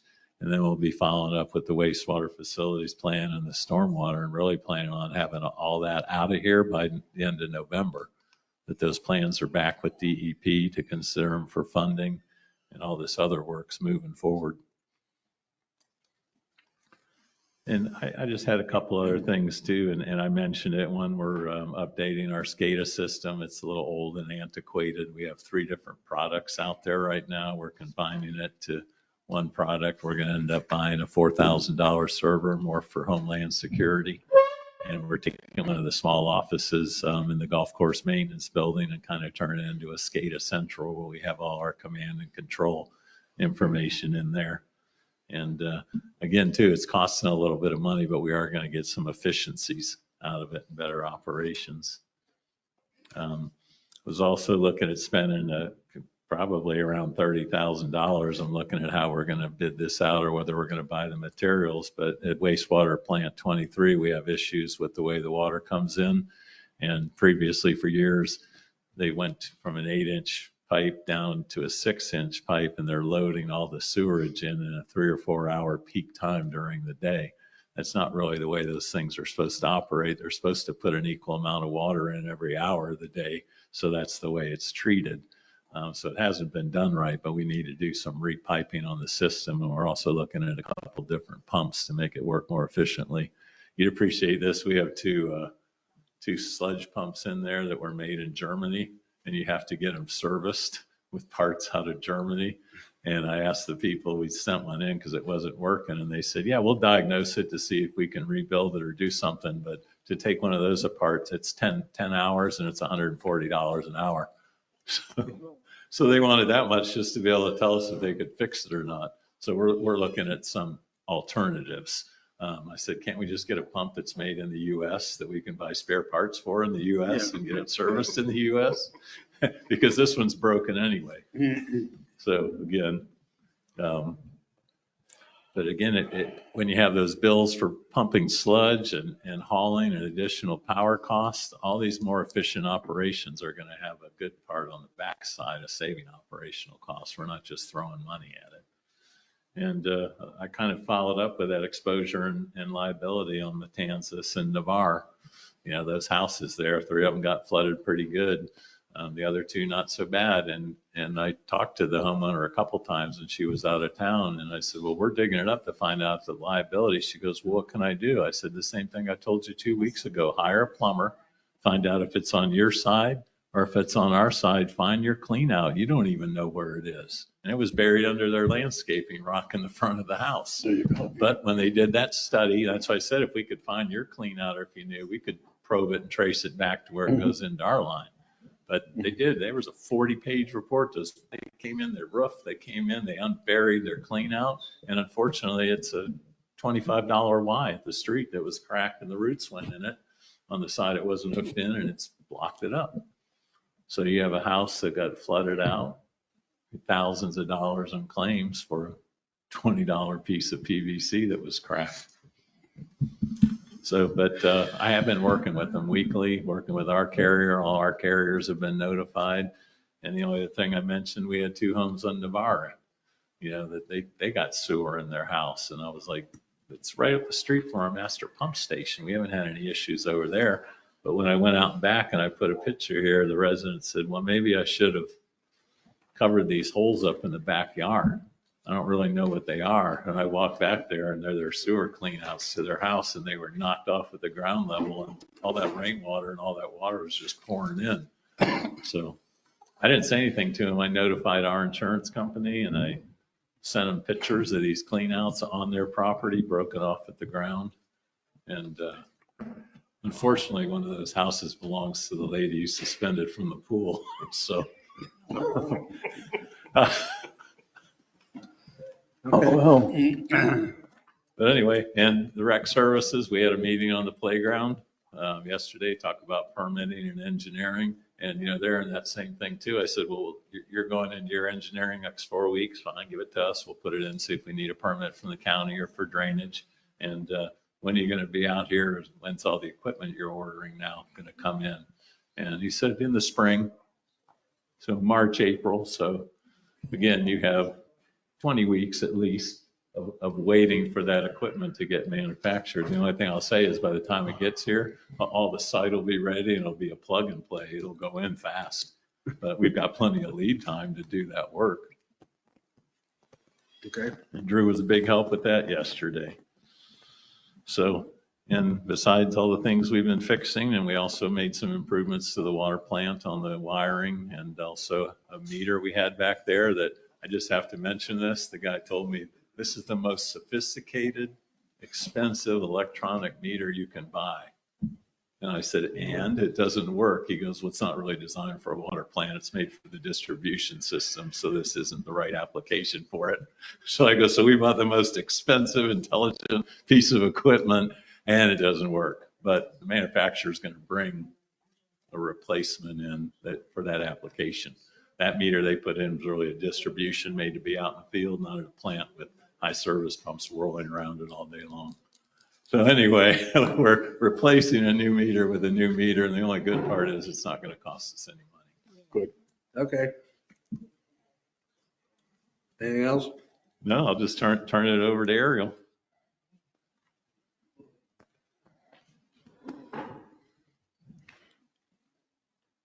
Good morning, Supervisors. I did send out an email, so hopefully you all got that with regards to website updates. We are very close to having our website ready to go. So we met with Get Fish Slapped on the 14th, I believe, so within the last week. Met with Fish Slapped. We looked over the almost final sorry, I'm echoing. Went over the almost final product. What we did is we reviewed the links. We made a note of any dead links, if you will, so that when the website goes live, we're doing our best to make sure there are little to no issues and we have a very smooth go live process. From here, we are going to schedule a 3-hour-long training for any staff that would be involved with the website process. That's conducted through Revise. They do that training program. So we are getting that on the books. I believe it is beginning of November. So as soon as we have that training done, then the next step is that go live process. They ask that when we're in the training and if there are any other changes that need to be made, they said to give them I would say 2 weeks. I don't think it'll be 3. They said possibly 2 to 3 weeks to make any minor adjustments. Again, get it in the best shape as possible for go live, and then we're ready to push out the new website. So Do we get an opportunity to see how it's going to work before it goes in? Yeah, absolutely. So what we can do,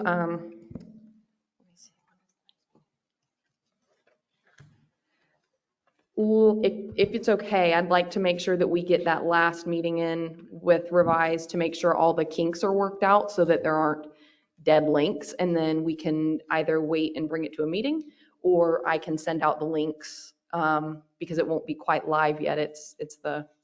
Well, when's your meeting with the Revise? Last I saw, I believe it was second week in November. Okay, so It's- for the December meeting, could they come in here, put it up here and demonstrate it for us? Revise, probably not, but I guarantee you Fish Slap Somebody? would. Yeah.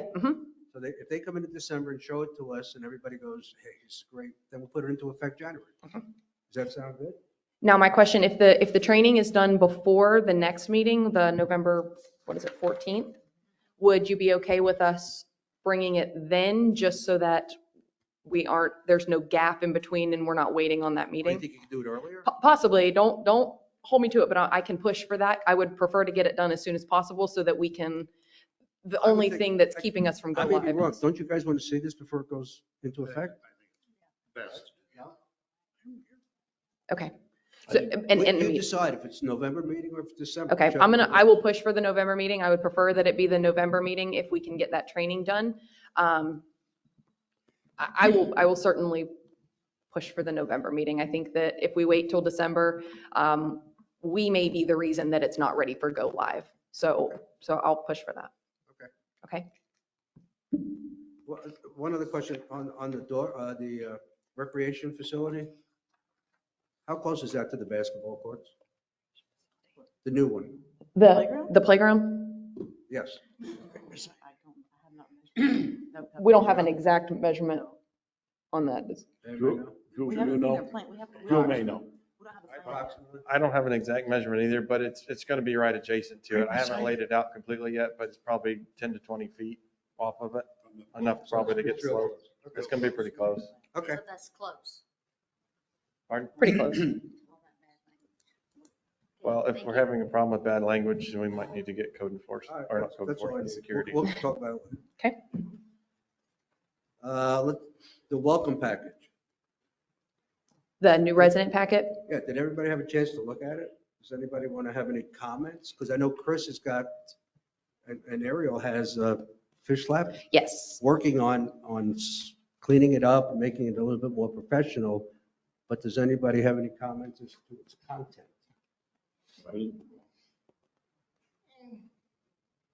Nobody? No, I kind of just let them do it, I guess. I like to see it on upgraded paper. Okay. Because I know one of the pieces of paper was just typed out, the one with each of the divisions or subdivisions. Okay. And there wasn't even spaced correctly, and it was on just a regular piece of paper, I believe. Yep, so we can take, what we get from Fish Lab after they clean it up and put their nice touch on it, we can show that. And the other question I have is, once we have this thing right, how do people know, how do we get it to people?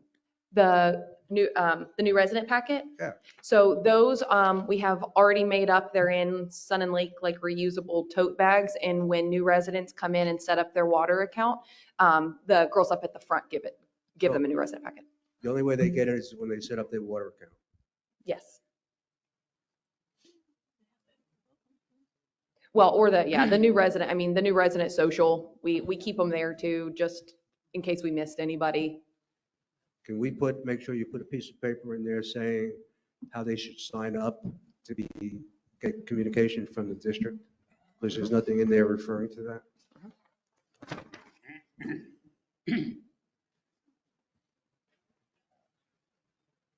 And when will they have that ready for us to look at, do you think? I know they're working on it. I don't know what the timing is. I'm sorry, can you repeat that? I said, I know they're working on it, but I don't know what the timing of it is. When will that be ready for us? I can't imagine that would take too long. We have the work order that I shared with you as well. So once we get that signed over, I can't imagine that would be long. I would say maybe 2-4 weeks would kind of be my assumption. Okay. Middle of December. I think that would be fair. I think if we wanted to be super conservative, we would say by the end of the year. I assume we've updated, the one I have here doesn't have the updated information. So I assume we update this already? Yeah, we're going to take a look at the whole packet, the whole new resident I'm saying packet. if we're giving them out now, it's got the October 2019 water and sewer rates. It's not correct. Oh, yeah, no, the new ones get put into the rate, so I don't. Okay. They're saying that one particular one was just put together It for just you. went into effect this month. Yes. The new rates just. The new did. So rates. I understand, Okay. have we gone back and taken the old piece of paper out, put the new piece of paper? I will certainly ask first thing when I get back to the office because I don't have that answer for you. And if I could put a plug in to golf in the restaurant, maybe with our new resident packet, we could put a buy one, get one or some type of discount coupon to get them in. Good point. I can't believe that the golf course or the restaurant is not giving new residents a deal to come in and have a free meal, or 50% off meal, or something to get people into your restaurant. I think it's a crime that we haven't done that. So I think we should do that. What say you? No, that is very, very doable, and I totally agree with you, but I have not been involved in this process at all. So can you guys get I'm happy to jump in. We can sit down and talk about it, and I'd be happy to do that. Yep. May want to do something also for the golf course. Give them a free round of golf as well. These new people in the district. Anything you can do to get them to use our facilities has got to be a plus. I'll let you guys work it out. And it brings up I think it's terrible that we can't do something to improve the number of people that we have as golf members. With as much activity as we've had in this area and not to have any real increase, something is drastically wrong with what we're trying to do to bring in new members.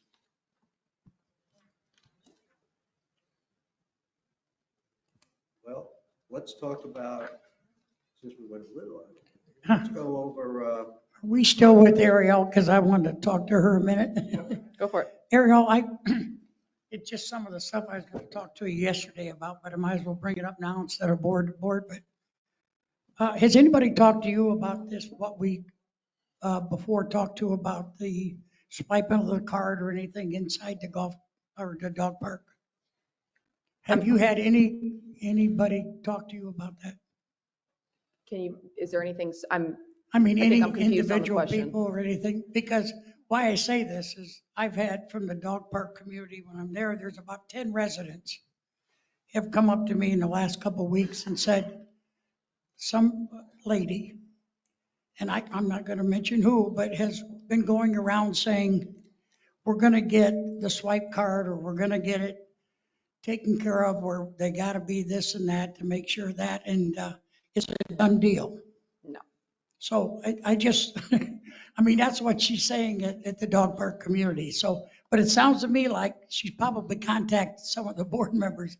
But I just wanted to know if this was going on. Wait a minute, you All can't right, say that. yeah, You I've been can't say that, contacted by Mike. a resident asking us to look at controlling the Well, number of people that come I'm- in. I'm just And I saying, said I would Craig- bring it back up again with the board. Craig, I just said that there's 10, she's saying it not to just the board members, she's saying it to the people at the dog park.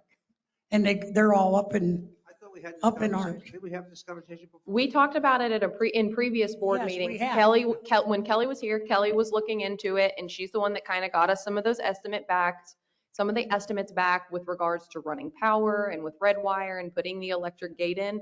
The estimate obviously came back to the board. The board said, no, that's too expensive. That's when the decision was made to expand the dog park. As far as it goes for me, the conversation has ended there. Now I can, obviously have a conversation with the staff members at the recreation office just to make sure that they're on the same page, but I don't care either way. I just didn't know if this was Summit Lake at work or, The board decided. no, I'm certainly not telling them something. Well, the board decided. Why didn't you tell them? I did. I told them I didn't know of anything that was going on behind everybody's back. But No, I'm certainly not telling anyone of anything that I know that the board said no to. Okay. I had a resident ask me about the swipe cards. I said, we as a board had voted not to do it. And she went on and was complaining about various things. And I said, I will go ahead and bring it back up again. But that's what we said Okay. the last time. Thank you.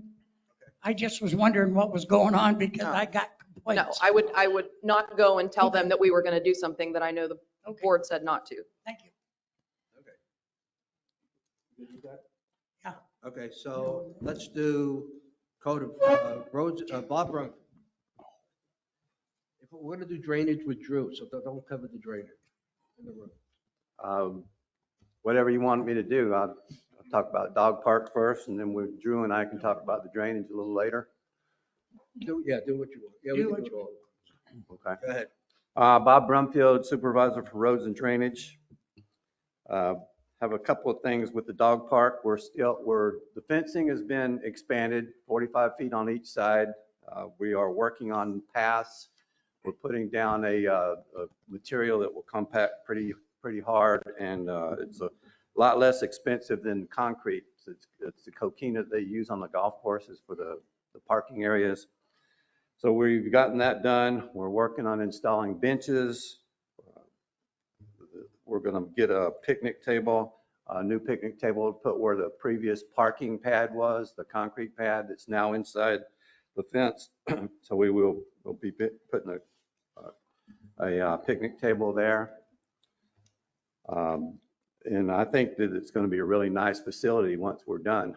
I don't bring my dogs here, but it's very tempting to do so. I know that there are a lot of residents across the street that are harshly opposed to it, but to me, it's a good amenity for the community. We are spraying mosquitoes. I'll just touch on a few things that we're doing 2-3 times a week, and we'll continue to. I know that there's still a lot of areas where people are having problems with mosquitoes, so we're spraying the entire district as well as Tanglewood. Those pills, I call them pills, I don't know, that you put in the stagnant ponds. How long does that last? They're good for 30 days. Okay. And they treat about 100 to 150 square feet of water. So 10 by 15 area. So if it's a big area, we put 3 or 4 of them, spread them out. We did, and I want to officially thank the county for giving us a box of them that we've gotten. They're not really for the public because they're the bigger tablets, where in the past we had the small ones that we were able to give out the cards. These are different, they're the same kind that we use. So we did get a box from the county. So I was hoping Scott would be here so I could thank him in person, but We're about due to have them pills put back in, another batch of them then, right? Yes. We have a log of when we've done it and where we've been. So we keep track of that. We've replaced the screens and the nets at the tennis courts and the pickleball courts. So that's all back together there. We do have a couple of little things to do to finish that.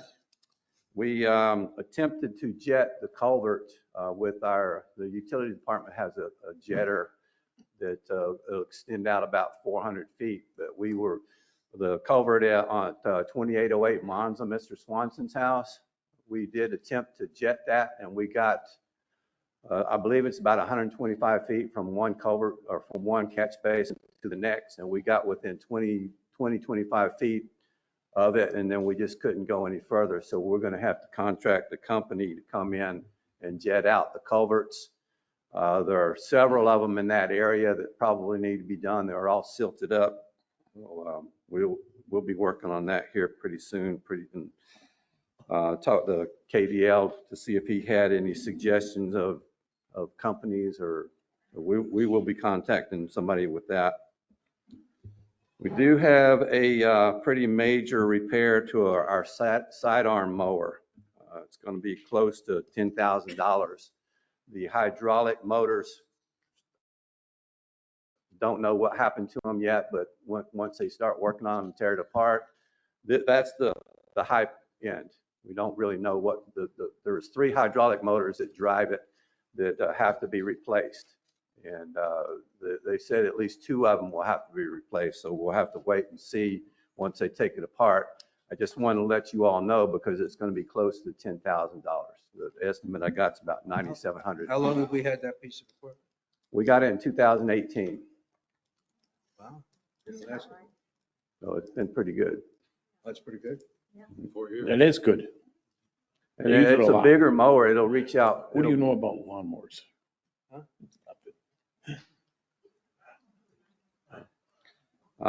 That's all I have. If you have any questions. Any questions? I do. I did go out and ride all those back streets that were the issues, and they are correct. We need to move the cleaning of those culverts. We've worked on those the last 2 or 3 days. We have a big pull behind turbine blower that creates about 120 miles an hour of force. And we've been working on those the last few days, and we'll continue to until we get them all clean. So if I ride out again today, You should see a big difference, yes. Thank you. Yes. Anything else? Yeah, I do. Bob, when, have you heard anything from the county when they're gonna start picking up the stuff on the side of the road? Yeah, Drew, in fact, told me yesterday that they're finished with most of the main roads, and they're gonna be working on the I neighborhood. believe there was an email sent out to the district on this. Oh, I didn't see it. When is I didn't get it's it. Next week. Yes, sir. They're gonna be working in here? I didn't get it. Bev didn't get it. It came from the district office. Okay. I assume you all. FEMA calls Yeah. Went out yesterday and we'll put it on. I don't need to get it. I asked a question. That's all I asked. And I got it. Okay, thank you, Bob. I have a question. Yes. Somebody asked me about, this person thought the school signs was deteriorating in the neighborhood. I can't tell you exactly how. Can you check out the school signs? I will. We do have some signs that are fading, and we're slowly replacing them. We had, there was one that on Ponce de Leon, I think it was Caution School Crossing. We replaced that. I think that's the one he was talking about. Or car crossing or something. Yeah, we are working on those as well. Okay. We're still working on, I'm occasionally finding signs that are missing that we're replacing as we go along. So if any residents here or anybody knows of any street signs that are gone, please contact me and let me know. We have a pretty good amount of signages in here. Is it difficult to get them? Why, if we have a lot of requests, Well, why are we behind so much? We have a pretty fair amount in stock. We did put in a request to get, I think, about 20 signs made that were missing. But part of the problem is I know that one sign in particular was replaced after the hurricane, and now it's gone. I don't know, somebody came and took it, I don't know what. And I know I've heard reports of people stealing the Mexican hat sign. They just go up, take it off, and drive away. I'm sure we're having problems, but maybe you need to up the amount you have as Yeah, yeah. And there are not very many that are missing. We're just, if somebody knows of one that I'm not aware of, then we'll address that. But there shouldn't be a backlog of getting these signs out. No, That no, should be our goal. It should be to there's get them not. out within a couple of days of somebody. Yes, saying correct. that It is, like I said, most of them we have in stock. If there is one that's missing, we'll get it right away. Okay. Any other questions for Bob? Well, as far as the sign, I requested a no outlet sign put at Santa Lane and Pebble Beach Drive, because you go down to that cul-de-sac and you have to just turn around and come back. There's no reason for anybody to be down there other than the residents. So I would say there's no outlet. That's generally what we put on dead end roads. Yeah, every one of those, San Bruno, San Benito. Yeah, several of them. Anything Okay. else? Thank you, Bob. All right, thank you. Where's Bob? The other Bob. Bob? You're up. Hey.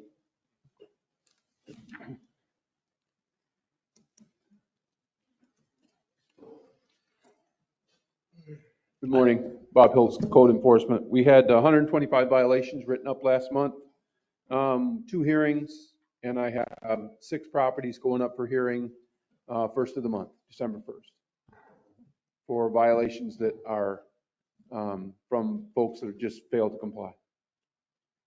Primarily grass. No, unlicensed motor vehicles, grass, debris in the backyard, yeah, that kind of stuff.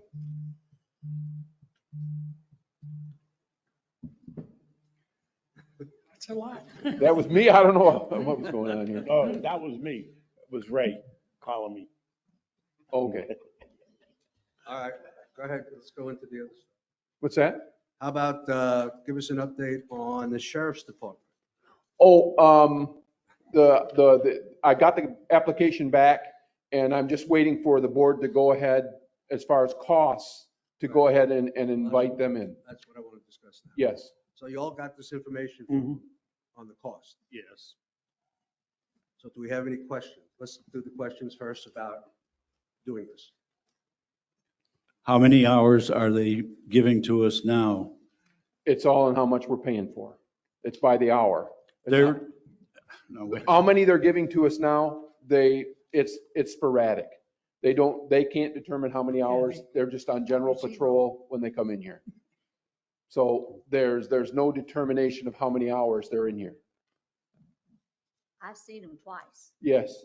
They've been more attentive, so somebody got a message Well, somewhere. since one of our traffic studies that Miguel's going to bring up when he comes up here, we had an issue and I personally talked with the patrol lieutenant and they increased their patrols in Southern Lake because of that one incident. And Miguel will bring it up when he comes up with his report. So the question that we have to decide as a board is, do we want to pursue this, understanding, and correct me if I'm wrong, that they won't be able to give out parking tickets, they'll just be able to give out warnings because we have a display of sign problem? Yeah, because of the signs are not the proper height, they're not on the proper poles. But there are other issues that they can cite for. The stop signs, maybe not, but there are other issues that they could. So they could take it for other things? For other violations that don't accrue to that, yeah. Like improper turns, no turn signals, cell phone use while they're driving, all that kind of stuff can be cited for. Speeding? Speeding, The decision, on Sun Lake Boulevard. you all know how much it's going to cost. He gave you that information. So do we want to actually pursue this? Any comments from the board? Yeah, I guess I'd like to proceed with it, but I'd also like to get let's say a monthly or every 2-month report from them as to the activity that they had here. They will issue us a report every month to Chris, to the general manager. And that report will consist of how many warnings they've given out, how many stops, how many contacts they made. I think there was a couple other things on there that I can't remember what are on there, but they're pretty thorough. Bob, when Craig asked that, it seems like the last time we had them, all they did is give warnings. Are we going to give tickets this time? Or They can for certain violations, are we yes. telling them not to? No, Okay. no, we're not. No, we are absolutely not. Well, Well, I don't think it did much good, but well, why would we hire them if they're not going to give a ticket? I think they need I to mean, give that doesn't make tickets. sense. Yeah, I know. Well, but if we don't have the proper signs, I guess Yeah. we got to go back to what do we have to do to get those signs proper? We have to, Don't we pay for county in our taxes? Don't we pay for the sheriff system? Yes. Yeah. So why are we double paying? I know, I agree, Bev. Why are we double paying? I don't understand this. Well, because we've had numerous resident complaints that people aren't adhering to the stop signs. Right. That's what started all this. Correct. But now we can't ticket for the signs because the signs aren't proper. What's improper about them and what do we got to do to fix it? The original conversation we had last time was understand, the option was to go ahead and do this while we're doing this, knowing that only citations will be given out for stops, that we would start adjusting the signs and get the signs in place so that at one point in time, we'd be able to go ahead and start ticketing. Or they Right. would be yes. to go ahead and start ticketing. That's how we left it. It hasn't changed since then. What are wrong with the signs? Are they wrong? The heights? What's the wrong with size? them is they weren't placed by the county. Oh, so they're not wrong signs that they. No, because there wasn't a traffic study done prior to, Mike. And without a traffic study, without the sign at a proper height and a proper pole, it's improper for them to write a violation. Yeah, and basically, it's just because the county didn't put them there. And we didn't pay for the traffic study. David? Yeah, I want to hear this. Is that- I guess the question becomes is what is it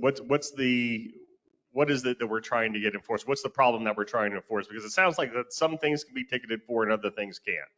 So if the sheriff's department is going to say we can't ticket for stop signs, why can't you? And what do we need to do we need some sort of documentation that says if you want us to be able to ticket people for running stop signs, this is what you have to do. So that we can get it in writing and then we can look into getting it fixed. But I don't believe they ticketed last time. Yeah, well, they did ticket. Not for stop signs. I'm going to tell you what happened, okay? There was a woman that was 90-something years old that got a ticket, okay? She went and complained to the sheriff's department, and the sheriff's department pulled the ticket because of her age, what I was told. I mean, 90-something years old, she shouldn't have got one anyways, but what is the sense of hiring someone if they can't do their job?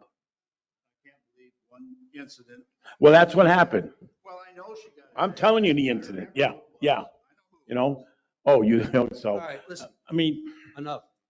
Let's decide. I mean, let's have a vote on whether we want to pursue this. And if 3 comes, whichever way it is, it is. Anybody opposed to that? I don't. Obviously, we all have Yeah, different opinions. So can we am I allowed to do this? someone needs to make a motion and we see if it gets second. I'd wait for Beverly to come back. Well, I'll make a motion I think we should proceed. So, No, make a motion to vote. the vote. All right, whatever you want me to do. What are we doing? Do I have a Oh. second? Can't do it with a consensus? If I don't have a second, it's a dead issue. Right. Okay, we're not going to pursue this at all. Do I have a second? Where's Beverly? She said she's going to wait till Beverly comes back. Oh, she's going to the ladies' room. Okay, we'll have a TV timeout. But I'm sorry. I didn't- Hey, Bob, while we're waiting, I just have a couple of quick questions. I had a person that lives on Matanzas, you might know them, they want to know what, they don't see an improvement on the trash cans, pick up on the sides of the buildings and so on. Are we still working on Yeah, getting that? we're writing those violations as we speak. We're writing violations Yes, as we we are. speak. Yes. Okay, well, they don't think we are, but I'll tell Okay. them.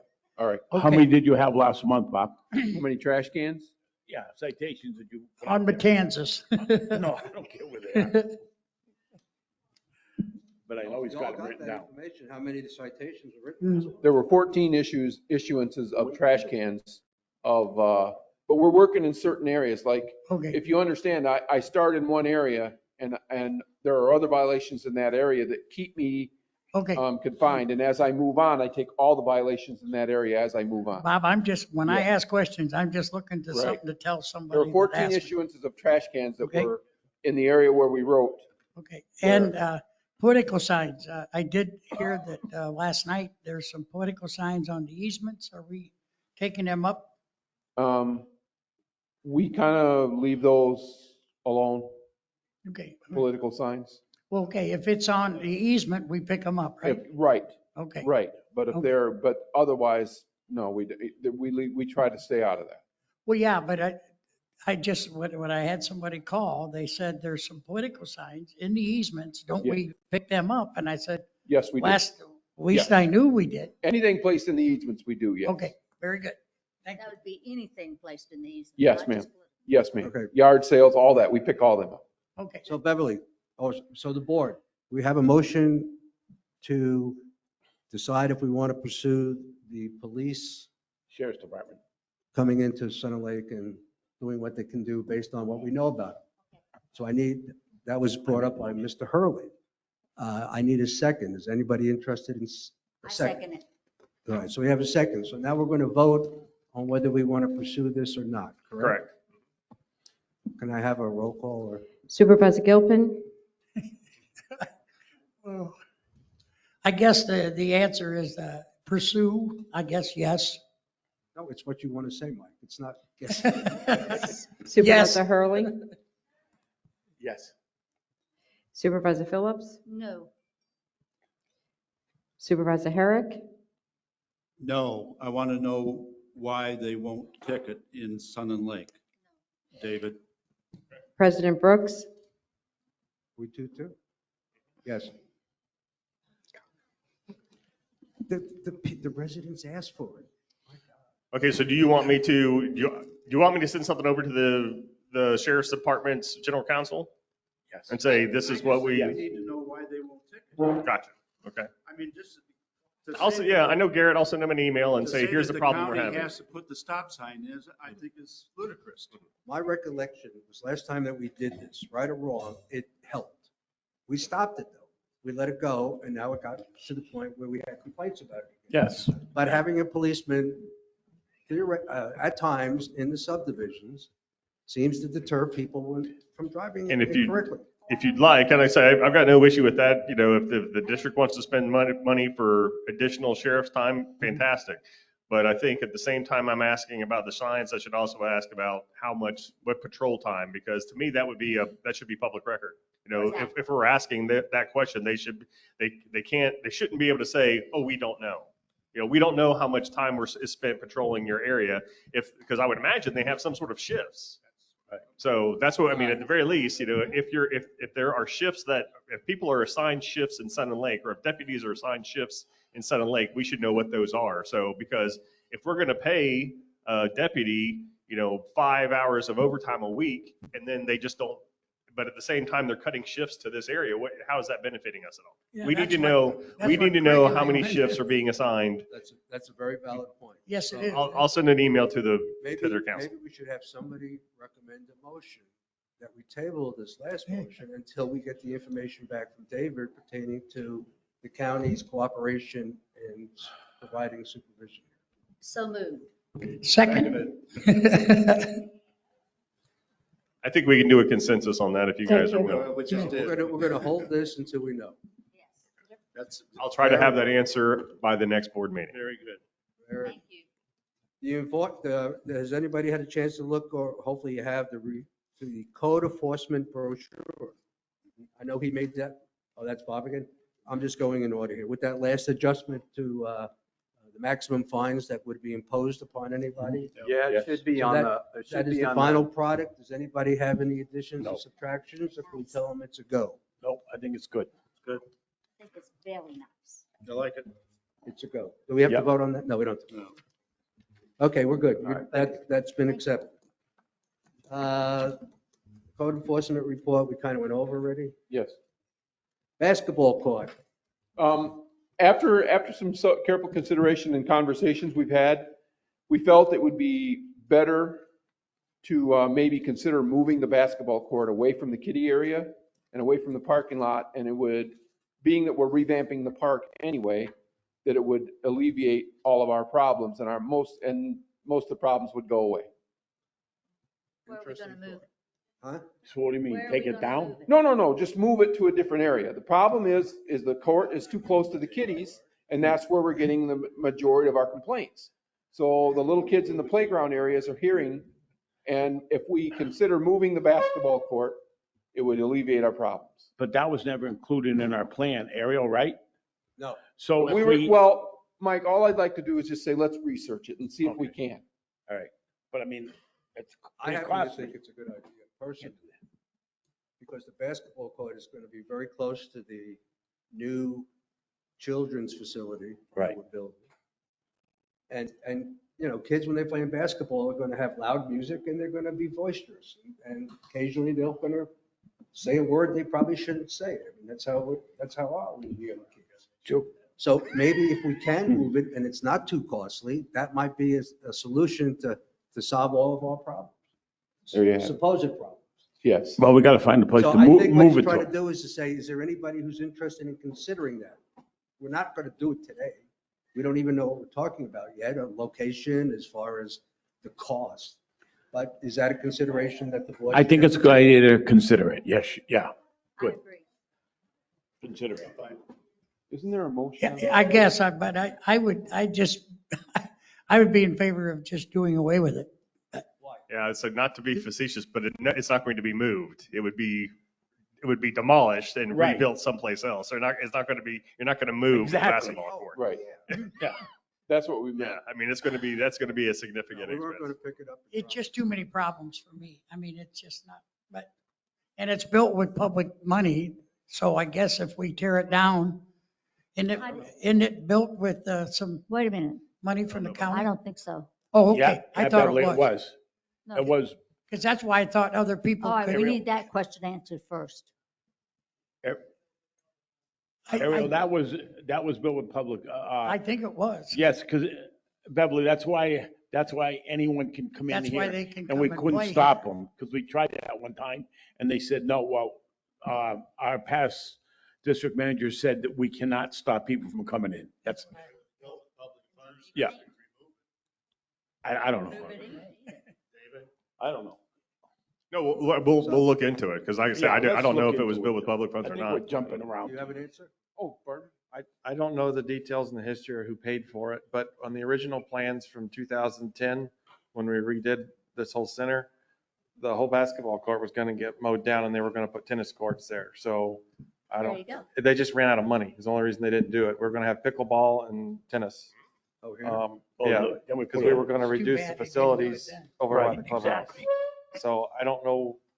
Well, That's at in the this original point, I don't plan, think there's so. enough evidence to remove it or to close it. I know there's still ups and downs. Let's check out what it might cost. Yeah, we'll get some information for you regarding that portion of it for the next board meeting. Yeah, and then it's going, because some of us, I mean, if we can't move it, I don't want the children next to it.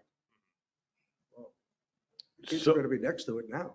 They're next to Would it. it make Well, that- would it make I a know, difference to but when we fence get it? the I mean, would new that make a things difference, in Bob? there, No. I mean, Fence it? No. If we fenced it or respect no? your opinion, but Well, it's, the board. we is can't making lock it. all of us, we Anybody need can to come vote on here. it. Yeah, Oh, so you'd rather not, if it's going to be where it is now, you want it out? that's correct. Yeah, and that's what but I want to hear more information, but I want to see, because I don't know if we need evidence, but it's not a good thing. It's just not, there are too many complaints, too much stuff going on. Too many people that maybe shouldn't be here. No, you're right, Mike. That's what happens when bad information comes out. Right. Thanks, Okay. Bob. We'll hold on that until we get a little bit more information on it. But I guess Beverly's point is probably the most important one, is do we want it next to the new facility? That should be the question that we answer. Yep. You go, what do you got? You got something else, or? Yeah, this is for security. These are the two latest traffic studies that we did in Santiago and Myrtle Beach. Myrtle Beach. And these were requested, or just we Yes, did these on our own? Both requested. What do you got? What is it? Good day, everybody. Miguel Hernandez from Security. I got right now, the first pages are from Santiago Street that was done from October 3rd to the 10th. If you see on the bottom, we have 251 times people passed it over 25 miles per hour, 16 times over 35, and 16 times over 45 miles. The whole week, it was 283 people or times that. So about a third of all the cars Yep. speeding. Exactly. Yep.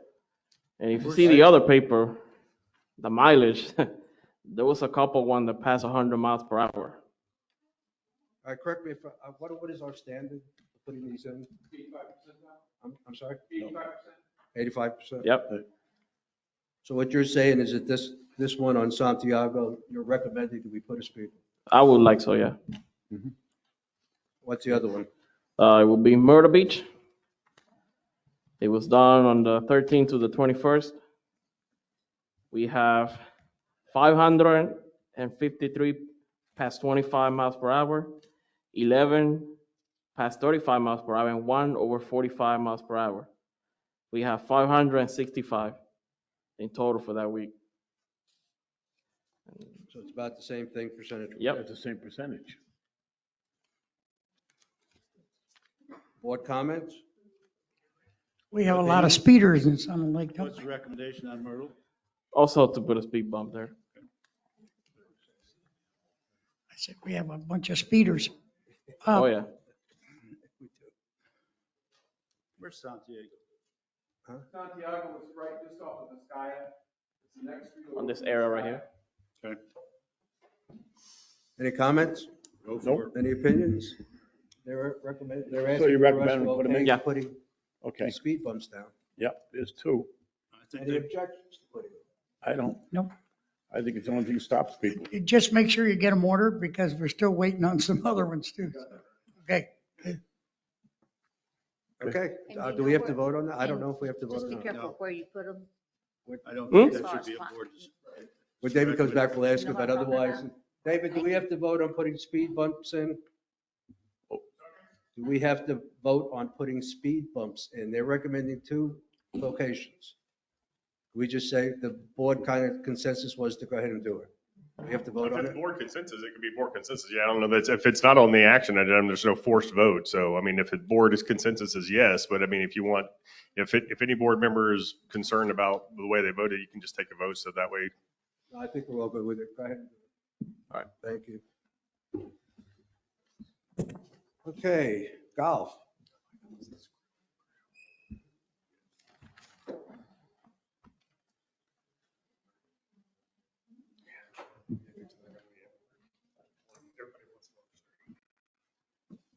Hi, Jimmy. Good morning, Supervisors. Jimmy Murphy, Golf Course Superintendent. All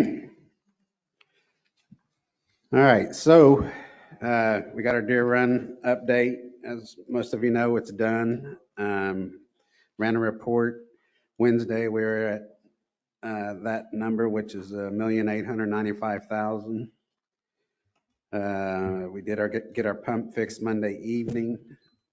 We still have a little bit of punch out left, which is just cleanup. We've installed 30 pallets of Bermuda grass and 146 pallets of Bahia so far. We do need a little bit more Bermuda, and I do have 6 more trucks set up for Monday to try to finish 11 and 12. And I think after that, we'll start laying it ourselves. The 17,000, is that included in that 1,000,009?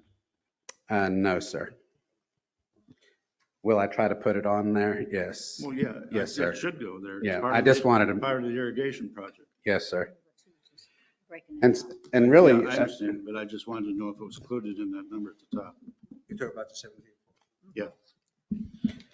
So Turtle Run, we've completed 15 of the holes. Number 1 will be done today. We'll have 8 and 9 left on Monday. I think it's gone pretty good. GT, they'll be on site probably through next week. They're down to 1 crew right now, and they've started pulling a lot of their equipment out. And so next week we'll do our final ride around. I've rode with their superintendent 2 or 3 times in the last couple of weeks to make sure we've been testing hard this week on Deer Run to make sure all the heads are all good and flushed and everything. So everything's working out pretty good right now. Everything's good on Turtle. Haven't really had any big issues over there. Yes, sir. Okay, on the Deer Run, you're saying things are working pretty good. Are they working the way they were designed to work? Well, when I say that, what I'm talking about, yes, sir, as far as that goes. But so if you remember when we were doing the irrigation, all the water and stuff we had a lot of sand get in the lines and stuff when we were doing it. So we got a couple of heads that we have to keep, like I had 3 up on the left side of number 11 yesterday that I had to flush for almost 20 minutes to get all the sand out of the pipe. So that's just nature of it. But it's all been repaired. So I just keep going through each hole. I did it again this morning, went through 16, 17, turn all the heads on, make sure they're rotating right, and make sure that's all I'm talking about. Front nine's all good, Mr. Herrick. And then this week, we've put a granular on both golf courses on the greens. We spot treated number 14 for a little bit of root dysfunction on them again this morning, and we'll continue to monitor those spots. Yes, sir. Yes, sir. Yeah, I treated them again this morning, and we'll continue to do it. I've taken a look at some of the other ones too. We have. I try to walk them as much as I can, but you know, a lot of it has to do with water stress too. But we'll continue to monitor them.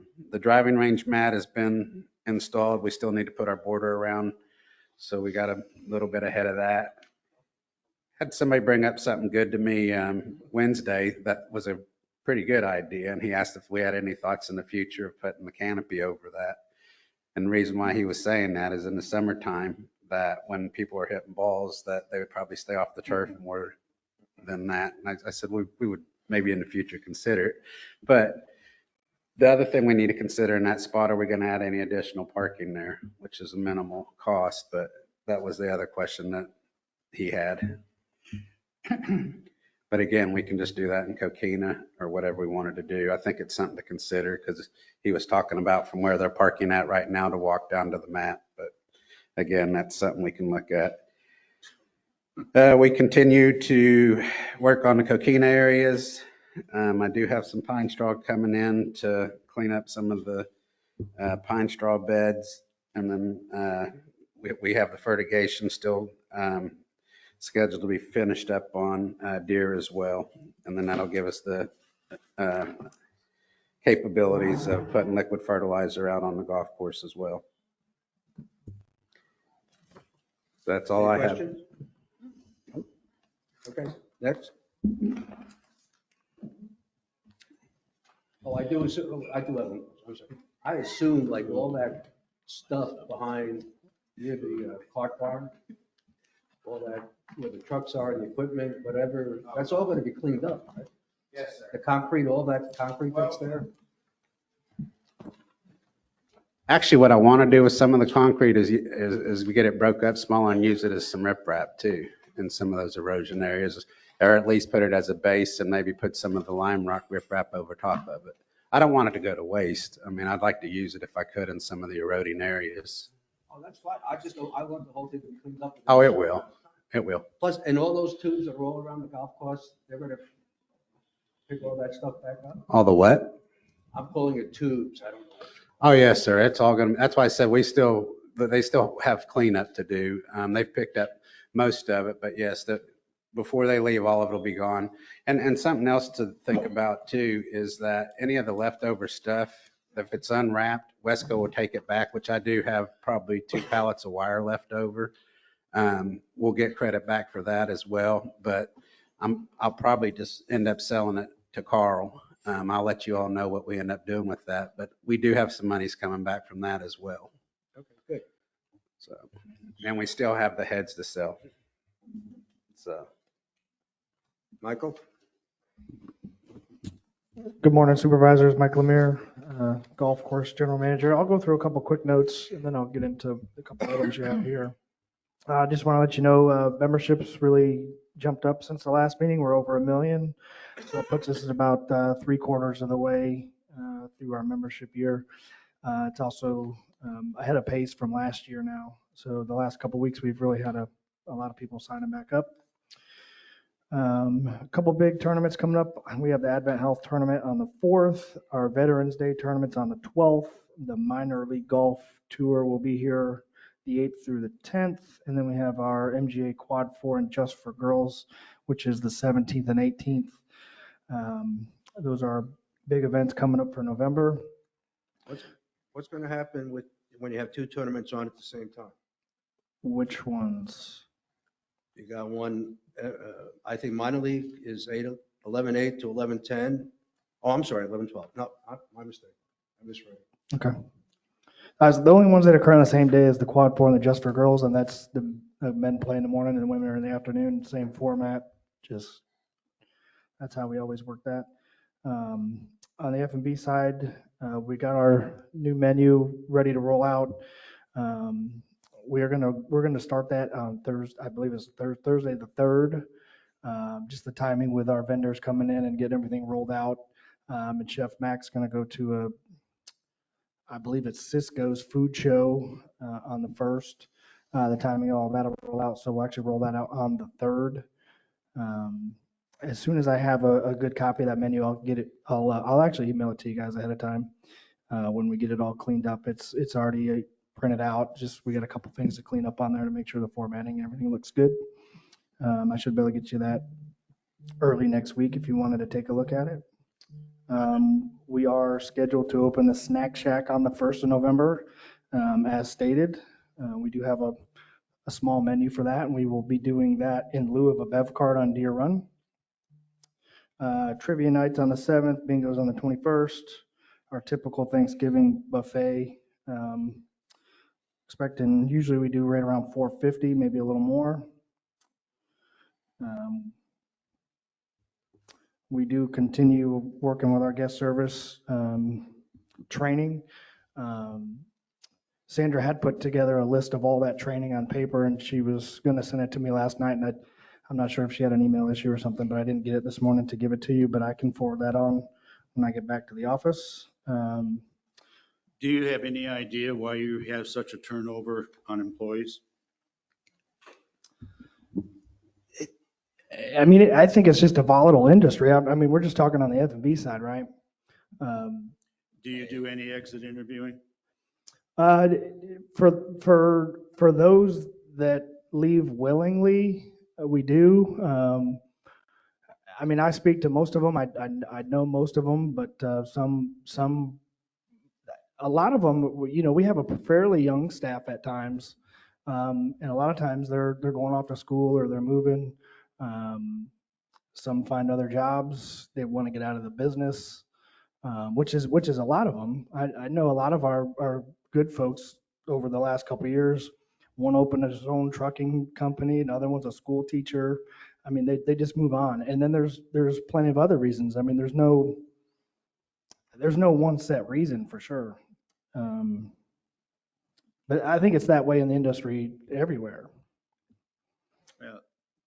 I go to a lot of places I attend, I see the same waitresses every time I go in. And we have those too. I mean, we have our Frankies and we have our other ones. that Yeah, I know that you've stick got around for a some, while. but this, a turnover just seems to be pretty extensive there. But So just to keep you guys up to date on Chef Mack, I did speak to him yesterday.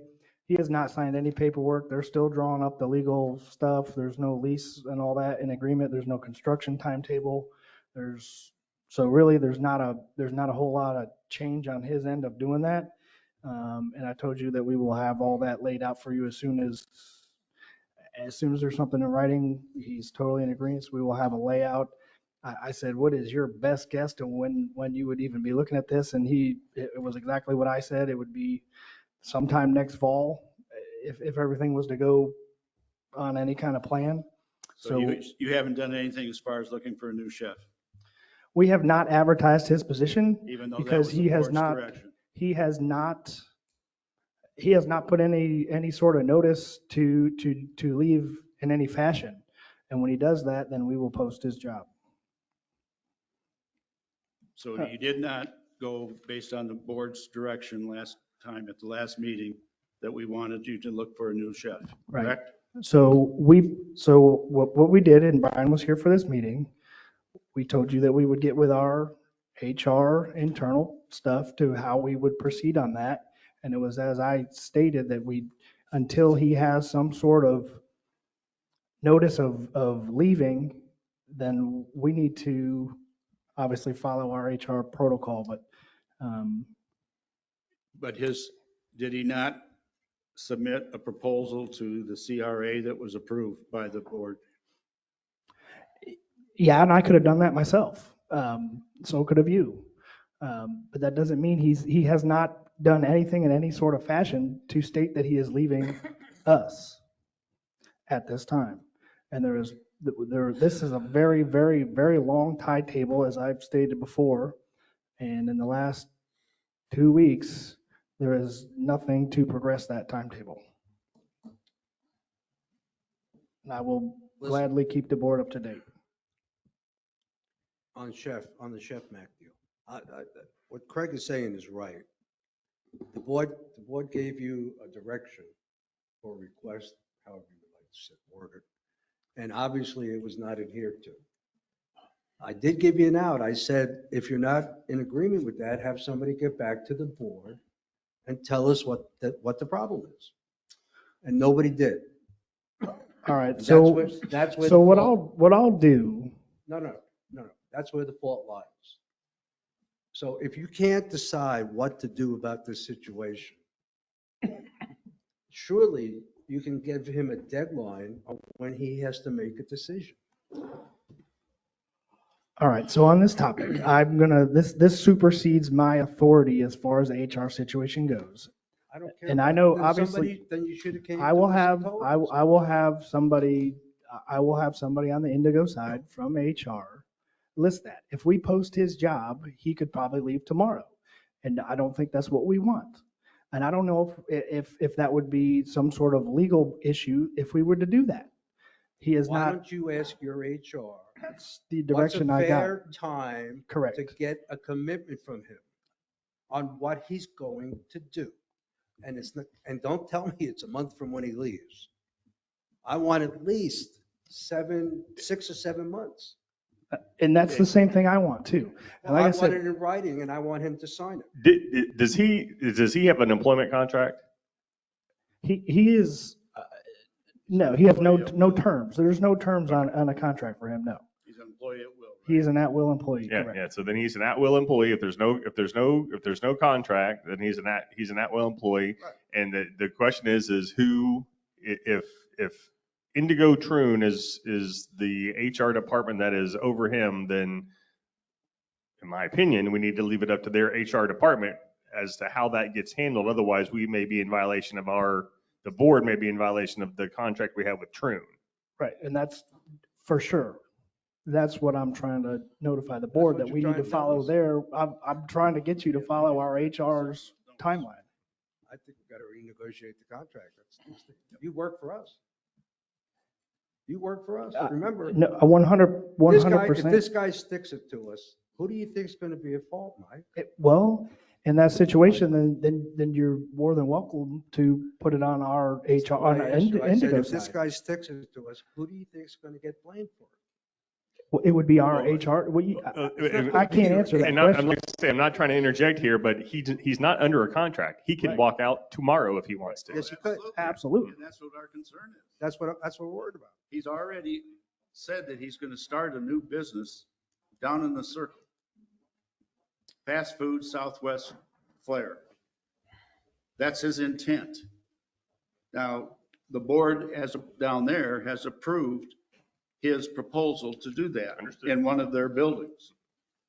To me, that's an indicator that he doesn't have any intentions of staying. Long term. Long term. And his first interest is going to be that business, So, not ours. Okay, understood. So then our concern is this. We have a contract with True and Indigo. That's who we need to be voicing our concerns to. Okay. I will make sure that, Well, who am I talking to? I will make sure, I am not formally an Indigo employee. I'm a Sun and Lake employee. There is a difference. And I still work for you. I'm sorry, you work for us? I thought. I don't make it convoluted or whatever, but I get paid by Sun and Lake. I don't get paid by Indigo. Well, you Okay? can have your opinion on your want, but you work for them. I do. I am managed by them as our whole I know thing you is, like but us. I get You don't paid let by us Sun and know. Lake. But I'm like, we're all on the same team here, guys. I am. I will have the HR, I will get something in writing from our HR team that for the board, and I'll make sure that you get it in writing, and then we can, whatever discussions needs to go through them, because that is. Do you want me to be involved in that? What? Do you want me involved in that? Do you want me to talk to their HR department? I can't believe this. I would like you We have to, go yes. Sure. Yeah. I would like you to, David. Okay. Okay, it's not, we're breaking laws if we're I just want to make asking- sure, yeah, we're not, Right, nobody's exactly. breaking any laws, but I say I think there's some confusion over how Who's the who? hierarchy works. So I will talk with Troon's HR department to make sure that we're following proper procedure under our contract with them. That's where the concern needs to lie, is as we are not, the board is not violating its contract with Troon. That's why I want to make sure it's not happening. So I will make sure that's not happening. Okay. All right, so that's, Yes, ma'am. hours of operation will resume normal, starting in November 2 in the restaurant. All right, on to the agenda. Indigo Troon email update. The email that was, you put on the agenda. The email thing is just, there was a problem, but this goes back to when we were doing the restaurant was getting that air conditioning piece of equipment.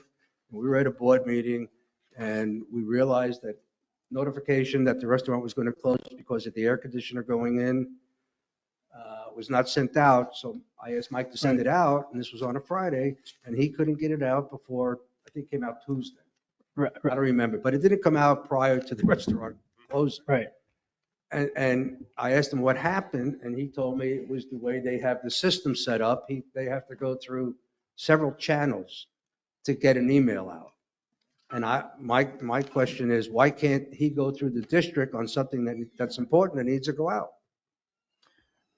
So following that up, so I did speak with Ariel, and she stated that she'd be more than happy to help me figure that out. So I'm So gonna. that's all that was. Yeah. If you guys can work it out, Yeah. I mean, if we say an email should go out that the restaurant's going to be closed, it should go out. I totally agree, and it does get frustrating on my end as far as that goes. So she's more than willing to help out. So I'll get with her and we'll do that. Okay. Restaurant report, I believe, is the next one on there. Go to So that. this was asked for the board. The board asked me to Did everybody get a chance to look at have that his follow-up. responses? So it's a living, breathing document. So obviously there's some things in there that we have addressed and several things, and we may change how we do some of those. A lot of them, and Mr. Herrick, this goes for, with turnover and things like that. I will say that, when I came into this position, the kind of the culture in the restaurant, and I've asked a lot of people in the business to see if it's the same in their business. it wasn't always that good in our, in our operation. And I think, it was, maybe a little bit of a leadership issue. I'm not sure, but I think with the new team that we have and the new leadership that we have, I think the culture is much different in our operation. And I think you can see it in our employees. For the most part, I think our employees are much happier working there. And I think that goes a long ways. And some of the things that we have in here as far as, communication or rewarding our staff for going above and beyond, and a lot of other things, I think those are going a long ways to change our culture in our restaurant. I think you can see if you go in there, I think you can really see a difference. And I think the attitudes and of everybody, on our team is really a lot better. So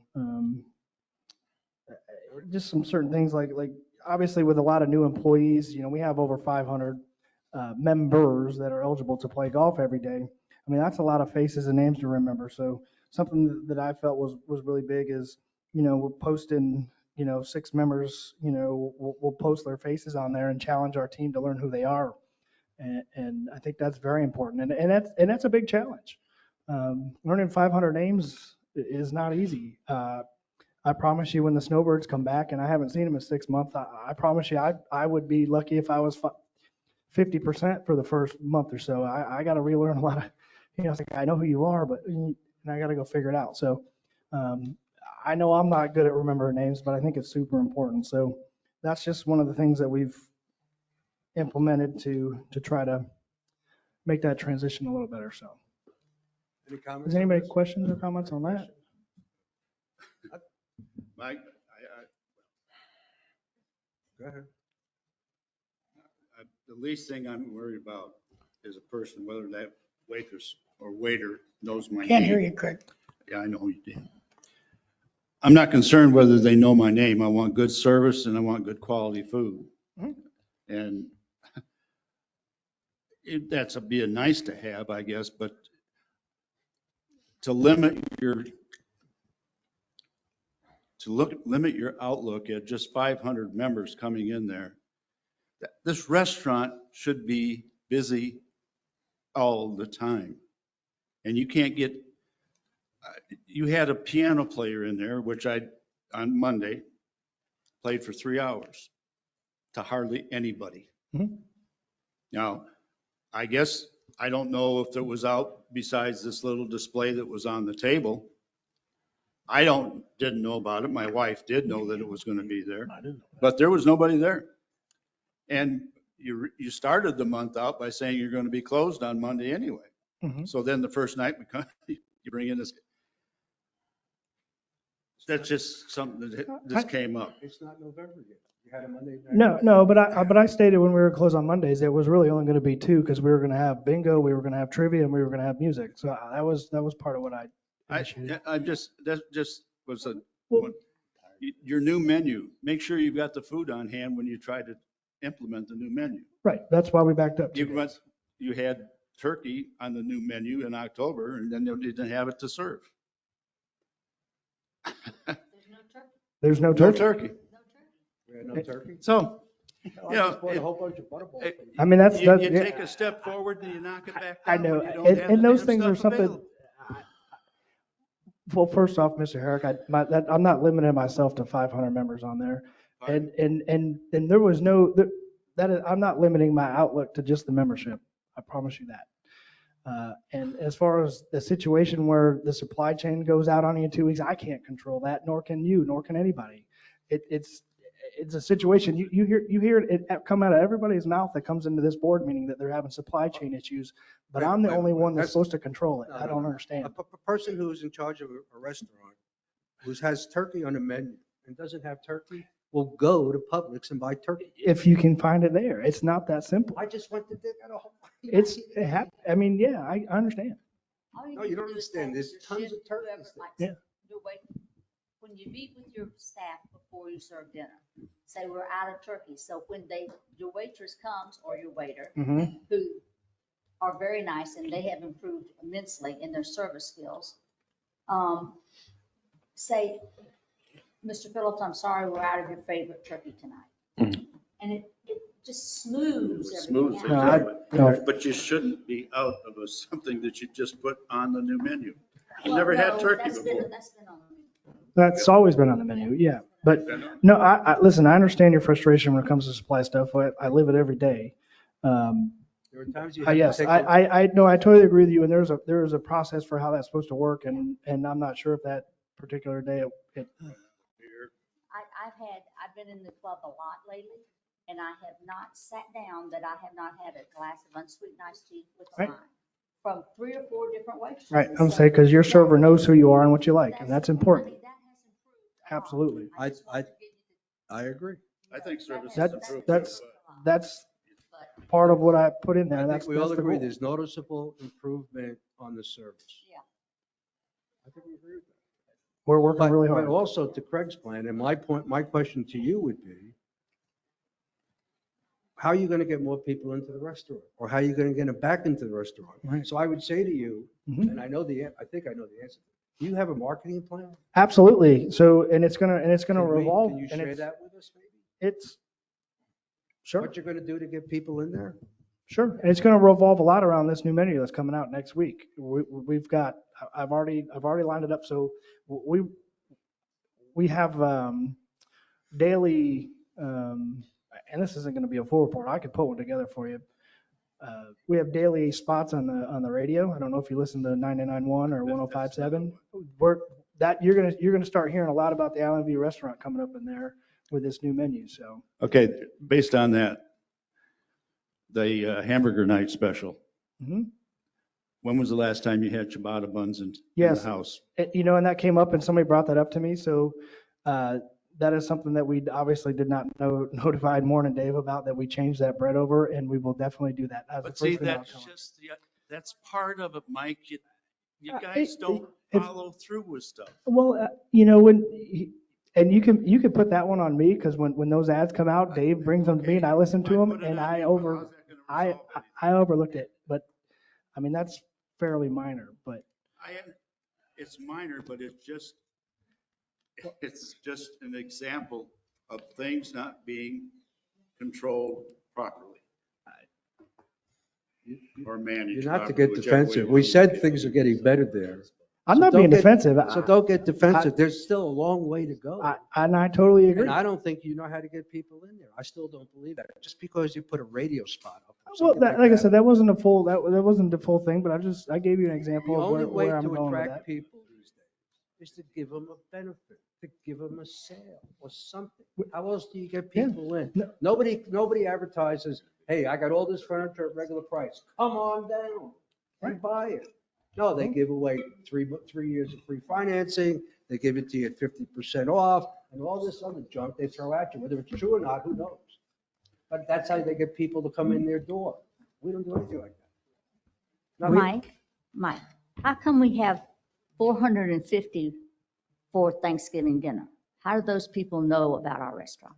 Is that repeat business? It's a lot of repeat business. Those are super popular, and those folks, I mean, it's the same faces every year, because they come in, they love it, and they start booking. They start asking us when we're going to start taking reservations, because they don't want to miss out. Exactly.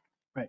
So whatever venue you use to advertise for that, you need to put it in do more of that type of advertising. Sure. For our Facebook page. Mm-hmm. I get the Facebook page, but I get it when our members, there's about 6 of us that keep sharing what you're doing. Right. Why are we doing that? Why doesn't it come up originally on my Facebook page? Why do I have to get a share? Do you from follow? somebody? Do you follow the Island View Restaurant in Center Lake? Oh, yeah. On Facebook. So you don't get our post originally? Nope. I get it when it's shared and then I share. Okay. Well, somebody's getting it, so I'm not a Facebook expert by means, but if we can, when we spend money on that, like, it definitely pops up on more people's And situations. there's so many. We do a lot of stuff on Facebook too. And how about Instagram? We don't do a ton on Instagram. Instagram, what we do as far as that goes, our market and our business model is very Facebook heavy, because that's what our clientele uses the most. When you start, Ariel probably knows this too, but so we do a lot of, what we use Instagram for is a lot of things like weddings, that the Instagram kind of leans more towards a younger crowd. So that's where we do a lot of our Instagram That's stuff. what we want is a younger crowd coming in. So can we please advertise on No, absolutely. Instagram? No, and we do stuff on there. I'm not saying we don't, but we try to. I mean, my kids are 40 and 50 and they love Instagram. They do all their stuff on Mhm. Instagram's growing a lot. But yeah, so we do utilize those.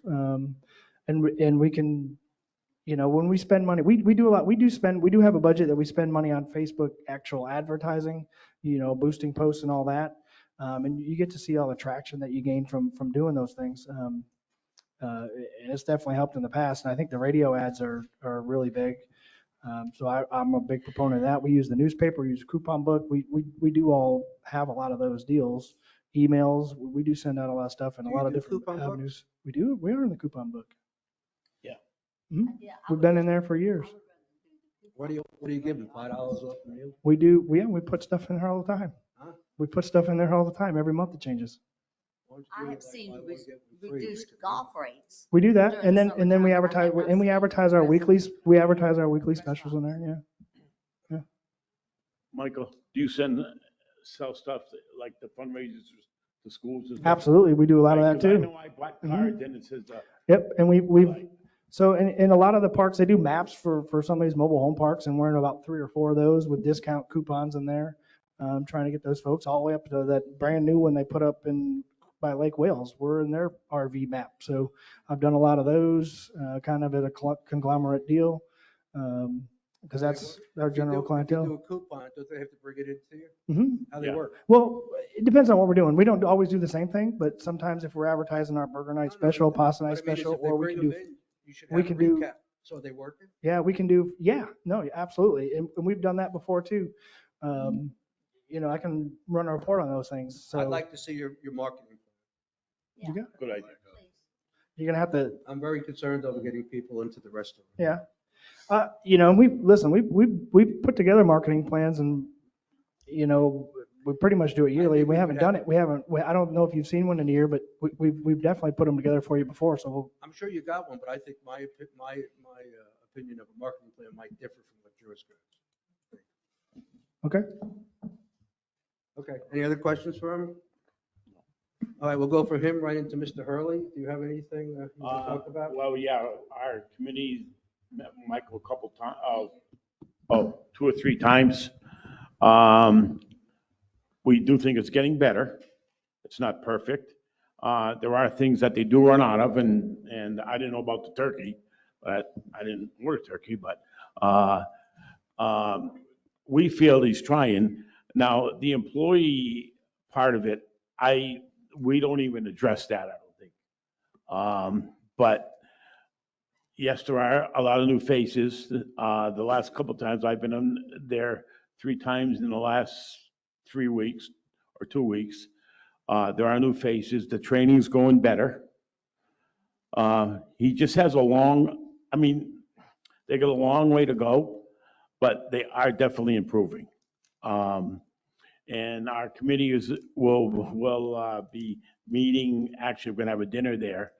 And we're gonna try the new menu in the next couple, I think next Thursday we're gonna do it. But, I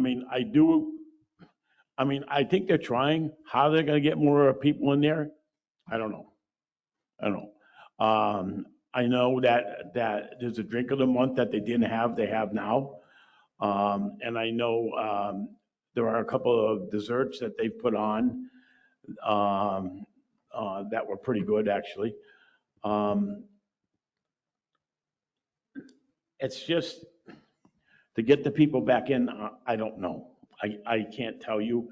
Linda Camp and I want to thank Linda because she's been working really hard on getting all the notes and together. And I don't know. We're trying, that's all I can tell you. And Mr. Hurley, do you have a written report from your committees? I do. Okay, I'd like to. Yeah, I'll get it to you. Okay. Thank you. I'd like to have the book complete. Okay, Thank okay, you. yeah. Okay. All right, one quick thing, Mike. Yeah. Not you, Mike. Oh, $3.75 for a can of beer on the course for members and $5 a can for non-members. Mike, he's talking to you. Well, if it isn't that, then you've miscommunicated to your people. The 375 is correct, but I don't know where the $5, I'll have to figure out that one because I But don't. $3.75 for a can of beer. Correct. And I'll look into the $5 situation because I've never heard of it. I paid $3 for a Coke. That's ridiculous. That's Michael, I got one other thing I'm Craig, just going to Craig, tell what- you, What did you ask? is that $5? Monday starts November, right? Tuesday. What? Tuesday. Tuesday starts November 1, so Yeah. I assume we'll have a assistant manager on premise on the floors They starting do. from when they serve lunch to an hour and a half after dinner closes. As per We agreement. already do. Huh? We have been for 2 months. Oh, I don't know, they didn't Yeah. never, what do I have to do, read all the badges? Why don't you put a sign up, the assistant manager on today is, and her name. Okay. Good idea. I don't think she's been on for 2 months. Anything else? All right, roads and drainage, before we get into the list. Let's do the roads first. Everybody had an opportunity to look at the list. The question is, does anybody have any recommendations for changes? No, I think it's a good group, what you have. I got one person asked me when they saw it about the construction going on and it's almost all construction areas.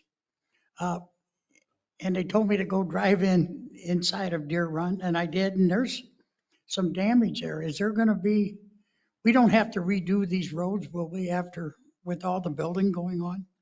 And that's all my concern is. There's a little bit of a catch-22 with that.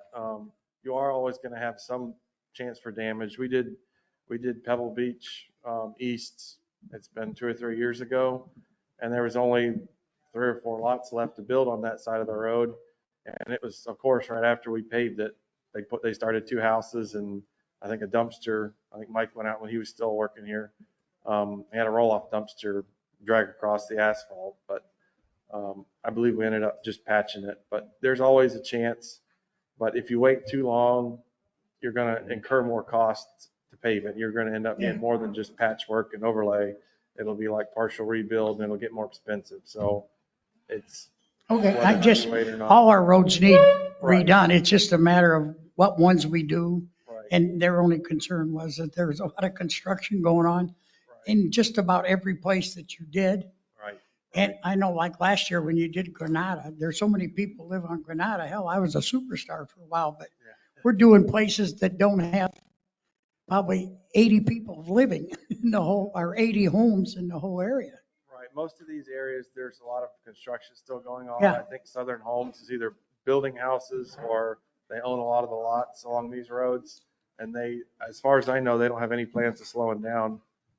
Southern Homes, No, they're not. they seem to have like a certain number out that they're building. And as soon as they get closings, they start the next house. So, Okay, I just didn't want to have to, you come back in 3 years and say we gotta repave the street because of all the construction. I believe, I don't know when it's getting implemented. Sunday, do you know did we ever get approval for upping the road damage charges? That has not been sent to the board yet. Okay. Chris and I are still working on things in that area, but I have spoke with Dane about trying to figure out what we can do as far as for a budget. Okay. For like when the roads are damaged as bad as Mexican Hat and all that area back there that you're talking about. Yeah. It is bad. It's to the But contractor. right now, do we fix it? No.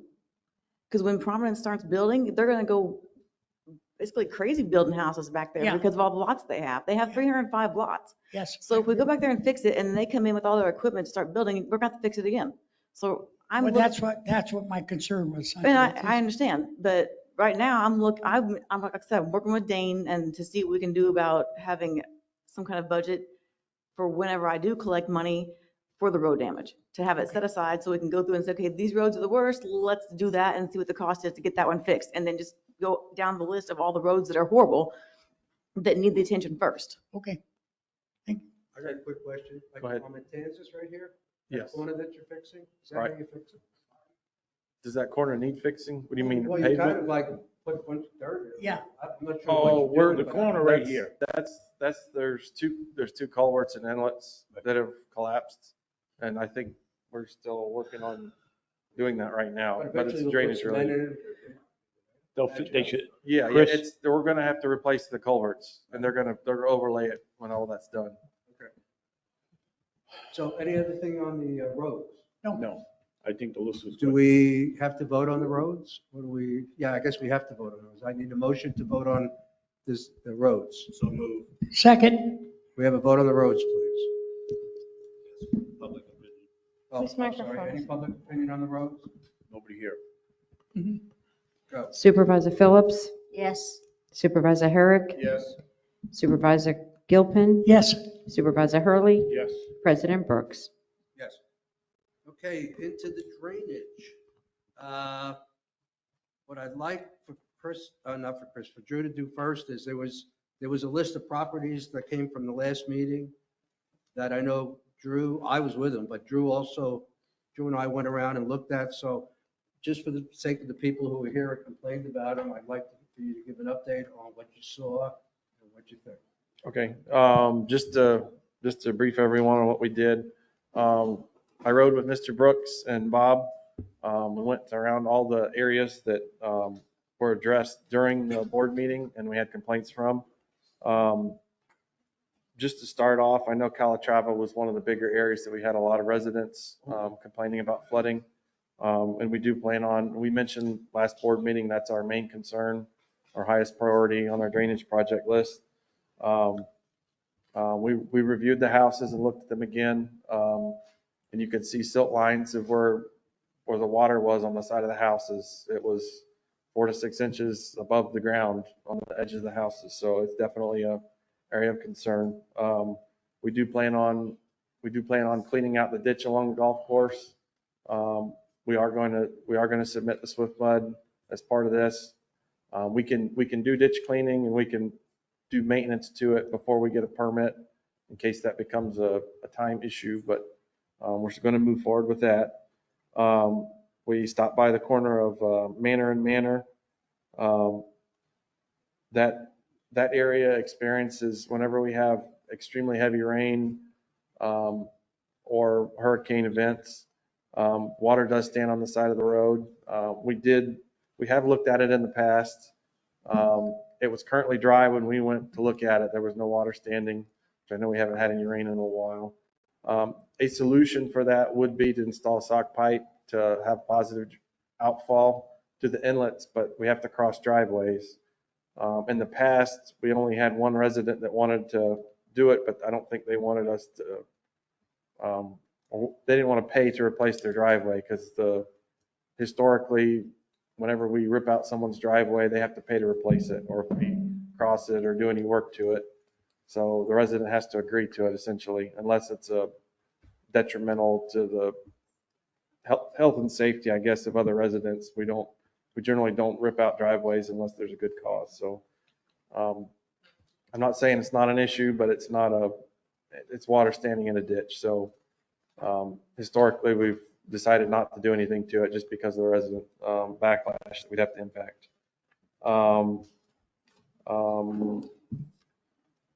6516 Matanzas. We stopped by there, but we had kind of already addressed that with the mainly sewer issues, but we mostly did a drive-by and a small discussion. We didn't come to any kind of, none of us knew all the details in it, but we did stop by. 4127 Navari, there was a complaint about a potential septic or other issue caving in their backyard. We did actually visit it and walk through the backyard. There was no evidence of anything.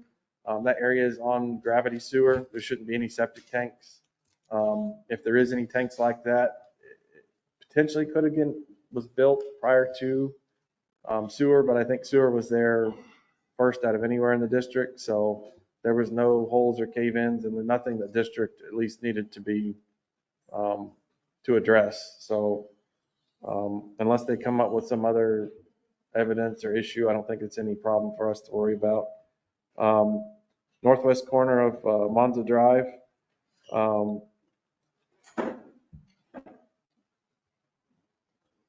That was Dennis. You were Okay. gonna blow, Was that the? you were gonna do that air thing? Okay, that was also the drainage and jetting issue, but I think Bob mentioned the jetting. We're gonna have to hire a contractor to come in and finish it because there's still a blockage. Did we do that yet? We did our We talked about jetting that we could do, but I guess they couldn't get the full blockage removed. I guess the jet couldn't go any farther. Does Dennis know? Did you tell Dennis? Yes, he was there when we did it. Okay, okay. He's definitely aware. Next one, 4501 Myrtle Beach. That's the end of Woods and Irons, which that was it's not a new issue. It might be new for some of the board members. I think he's complained probably 3 or 4 times over the past 5 or 6 years. The original complaints that I was aware of was the standing water, which of course is a mosquito problem, and then his grass dying. I have not been made aware of anything wrong with any houses flooding or any other issues similar to that, which it is a concern that there's water standing. But I provided Chris and Mr. Brooks some of the older maps from the original drainage design. We're talking late 70s, early 80s when all this was intended to go in. There was supposed to be either drainage or a culvert that took all this water to Columbus. It was either, I don't believe it was ever installed. There's a few areas in the district that the conveyance systems were never, either ditches weren't cut in or pipes weren't put in. This happens to be one of those. There's now a cart path right where the ditch should be. There is a swale, but it's in private property on the corner. But the solution to take care of this would involve piping all the way from that intersection all the way to the pond on, I believe it's number 2 on Turtle, or near there. We have to run down Columbus. Estimated cost is between 150 to 200 plus, which is, I hate to call it a nuisance flooding, but I can't see spending that kind of money at least anytime soon while we have the other issues we have. I don't think there's any quick or easy solution to his problem. I don't want to say I don't know what to do, but I don't think there's any. Right, the water comes there and just stands. And I know he's been pumping it. I know he has complaints about spending money on pumping the water and buying pumps, but I don't have any recommendations to spend $200,000 on this issue, or I don't think there's anything we can do for an easy fix for it. Okay. The next location, which is we stopped by during our visit, was Estrada in Unit 2 between Tangier and Santiago. There's dual culverts on either side of those roads, and this is a connector road between Santiago and Tangier. The hurricane had enough water and washed out both of them, so the road's currently closed. That's something we're going to try to add on either to the drainage project list or get FEMA reimbursement, but that is something we need to address since it's a highly trafficked and developed road. Yes, we did stop by the dialysis center, which was on I guess we moved to number 2 on the drainage project list. Yeah. We just went over the reason why we want to pipe it and the quantity of work, but there are trees that we're going to have to move out of the way, and the putting in the pipe and putting in the inlets will reduce our maintenance by quite a bit. It'll just be probably once every 5 to 10 years we'll have to go in and jet it to clean it. But other than that, even the pipes that are there are fairly clean, the ones that are functioning. Do you have any you want to add? Or we can then go on if you want to. Do we still need to discuss the current drainage projects? Yeah. Some of that overlapped with what we're. The current, is the rankings still as they are, or did you change them based on what you've seen recently? We pretty much are, the old list, we changed in the last board meeting. Calatrava still is high on the list. Right. With dialysis center. I don't, like I said, I don't know how y'all want to handle monies left over, or do we need to include our repair here in the drainage projects budget? To me, that needs to be done for sure. Well, Um, we have 200 and, what, 300,000 in the budget? 350, no, I don't have the. Is that exact 300? Is it 300? So my recommendation right now, because we're trying to also decide if we want to do try to go to 7 million from 6 million as far as funding everything. Since we're not sure on that, and we probably won't be for another couple of weeks, Dane's still working on the numbers. For sure, let's pick the two most important things that are on your list. Let's agree to do those as quickly as possible. When we have an update on how much we can actually borrow safely, then we could determine how much more of the list we want to take on. I agree. I agree completely. And that would be my recommendation for you guys. That's fine. what we came up with is the best way. So I'm reading that the dialysis center and the Calatrava situation are probably the two most important things to be addressed. I don't know about the center though. About the what? Dialysis center. I don't know if that's a big priority, or is it? You tell us. I mean, that's been there for how many years? I agree. A lot longer than anybody who lives in here has been there longer. I mean, I would like to do more of a resident area, you know? I don't know. That's fine. That's my opinion. What? Their office flooded. He thinks we should, the Well, dialysis center is not as important. If we would have cleaned it, but nobody even knew it was there. Pipe's dumping out above their parking lot, and it's going, the water is going right. All right, into the if back you of the think, building. all right, if you think should do it, but, I mean, we didn't even know it was there, we never even cleaned it. I mean, There's the problem. yeah, that's the, but we didn't know it was there, so. What's your recommendation? Yeah, I want you guys to do what you think, recommend us. I would leave it as 2 or 3 if we have Which something ones? that, pardon? What's your recommendations? What's the two highest priorities? Calatrava. Yeah, Calatrava for sure, number one. Yes. Dialysis center can, if we find something else we need to do that's an emergency, but I don't think any of these other ones we're having actually flooding issues or people's houses are getting damaged out of the rest of them. So, okay. This one's a commercial business that got damaged, so that's why we were. Now remember Calatrava, he's talking about also putting a lake in. Yes. Right. On a golf Yeah. course.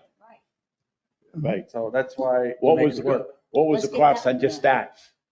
Roughly. We still gotta, That one's gotta be that could permitted. eat up a good majority That of the one has budget, that depending has to on be permitted. who we got doing it. and how- Well, how we big gotta the get scope permits is. and everything. For a pond, we have to get permits. Right. Cleaning and widening of the ditch, we don't have to get Yeah, permits. but Right. that the you can key start today off is to like tell them we're to Yeah. go ahead and get. I think we should Yes. do that one. And we will definitely strive to stay within budget. We're not gonna, Okay. we'll take care of priority number 1 before we. Yeah, if we take on those two, but we'll know in a month or so what we got to play with as far as the rest. And we'll see what happens. Okay.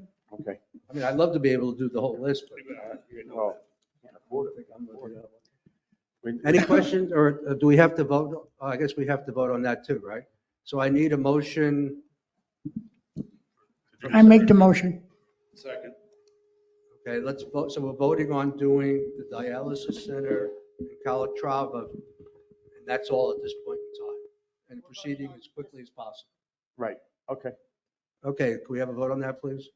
Supervisor Hurlick, Yes. Supervisor Hurley, Yes. Supervisor Gilpin, Yes. Supervisor Phillips, Yes. President Brooks. Yes. Herrick. Okay. Sorry, Herrick. Good on that? Yes. And missed it again. Okay, the last issue to bring up pertains to, as you all know, Are you done? You're done. I think you're done. as Thank you all know, our district manager has tendered his resignation. I believe all of us have gotten a copy of that document. And what we What's have this to under, do- follow-up or new business? New business, New is that? business, Mike. Okay, It's not on the agenda. I know, but is it new business? Okay, you can call it new business. Last business. So we have to decide what we're going to do going forward. Obviously, we've accepted the resignation. So I have a recommendation that I'd like to put before the board, and that we offer Dan Stiegel a temporary position as acting district manager. I'm sorry? Yeah. They can't hear you, Ray. Get up close to it. There you go. Interim general manager. My proposal, is that better? Okay, sorry. My proposal would be that we offer Dan Stiegel the position of acting district manager. At the same time, we authorize Ariel, I believe, since he's human resources, to go out and find us a professional headhunter, but that's not the name, headhunter, so that we can start a search immediately for a permanent replacement for Chris. That's what I would put as, that'd be my recommendation to the board. I don't know how the board would view it, comments on it. Well, when is Chris going to leave? That's up to us and Chris to decide. Chris 60 said he could days. stay as long as, if I'm reading this correctly, January 15th if necessary. He is going to take a vacation from December 7th through the 17th.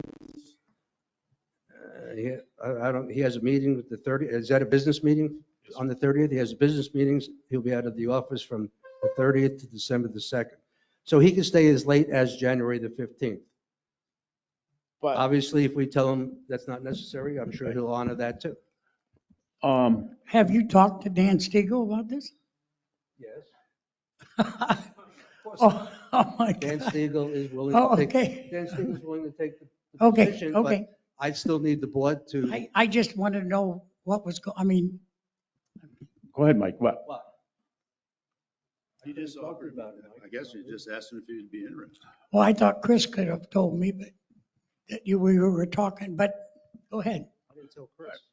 Oh, All right, my question is, when would, how much time is Dan gonna need? He's gonna have to stay with Chris for at least a couple of weeks. We know that, to bring him up to date. I didn't quite get Dan's starting date. I believe it's probably in about 2 weeks. He has some issues that he's dealing with.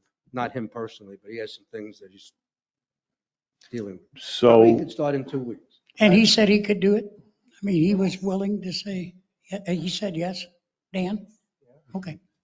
Well, like I say, with the board's direction, what I would do is I would talk to Mr. Stiegel and we need to come up with just like before, Right. when he was interim after Tanya, Mhm. we'll come up with a contract and it'll be bringing to the board on the 14th. And then we'd figure out when he's going to start, how he's going to get paid, what the transition is going to be, and basically lay that out in that contract for the board to approve on the meeting on the 14th. On the 14th, okay. Yeah. And Okay. I'd like to talk to Mr. Stiegel before we do this too. Oh, yeah, Yeah. absolutely. We can still do Personally. that Well, as well. I think we need to vote today on whether we want to do this. Oh, yeah. I mean, that's what I mean. Today we can vote on that I develop a contract to offer to Dan or work with Dan to negotiate a contract to bring to the board for approval on the 14th. Oh, I'll make motion to proceed to get Dan in here. Second it. Okay, so the motion on the table is. And to have Ariel, I want that professional headhunter contacted ASAP. Is that part of the motion? Yes. I mean, so the issue is, I guess, in just summarizing, one, is Dan the guy we want to do temporarily? And two, do we want to do a professional We can do recruiter? two Because spots last if you time want. we had Yeah. a discussion on that and we decided not to. I know. So let's make sure everybody's on the same page here. Well, let's do Well, one thing at I a made the time. motion, yes, and I agree with, to find a headhunter to go out and start looking for someone. Okay, so to translate, the motion on the table is we're going to offer the interim position to Mr. Stiegel and at the same time come up with find a professional headhunter to contract with to find us a permanent replacement. And we will hopefully bring those agreements back to the board on the 14th to approve.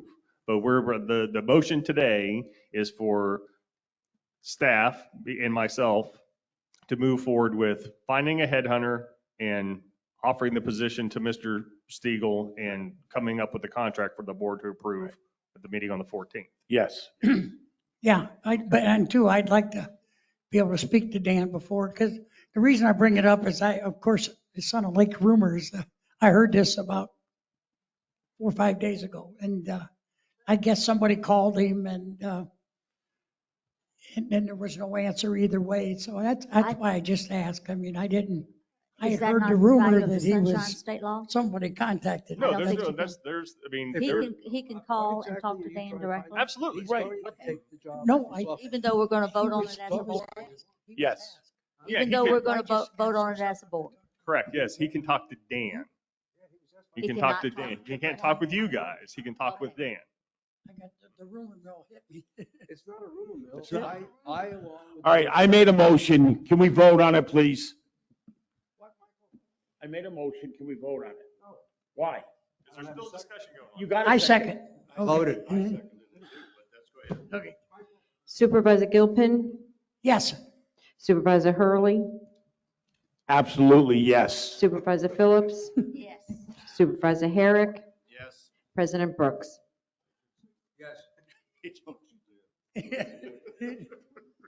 Right. Okay. So I'll talk with Mr. Siegel as well, and if we want to set up individual meetings so that you can all talk with him one-on-one, that's fine. Yes. So, I believe most of the board members know Mr. Stiegel. If they Yeah. want to contact him and meet with him, they can do that. on Can their we own. do that? absolutely. Okay. I don't believe they need the board or the attorney. for the board. Because he isn't part of the, he's just an individual right now. Correct. So we can do anything we want with talking to him. Okay, is there anything else that anybody needs to bring up? Any open issues, anything else? from- I'd like to bring up Oh, yes, wait a minute. discussion to run the board. Okay, go ahead. What's going on? I apologize. I forgot to ask for. Yes, you did, Mr. Ray Brooks. My name is Linda Camp and I'm a resident. And I would just like to say, in reference to the restaurant, I am on the committee, on Michael's Hurley's committee. And I just wanted to say that Chef Mac was hired back in August to start as of the 1st of September. And we've been asking him for a new menu. We were going to ask him, we did in one of the meetings, what his specialties were. He had no answers. We asked him when the menu was going to be ready. It was a work in progress. The next meeting, it was a work in progress. And I have to say that I feel that Chef Mac is the boss and that Mike Lemire is the underling.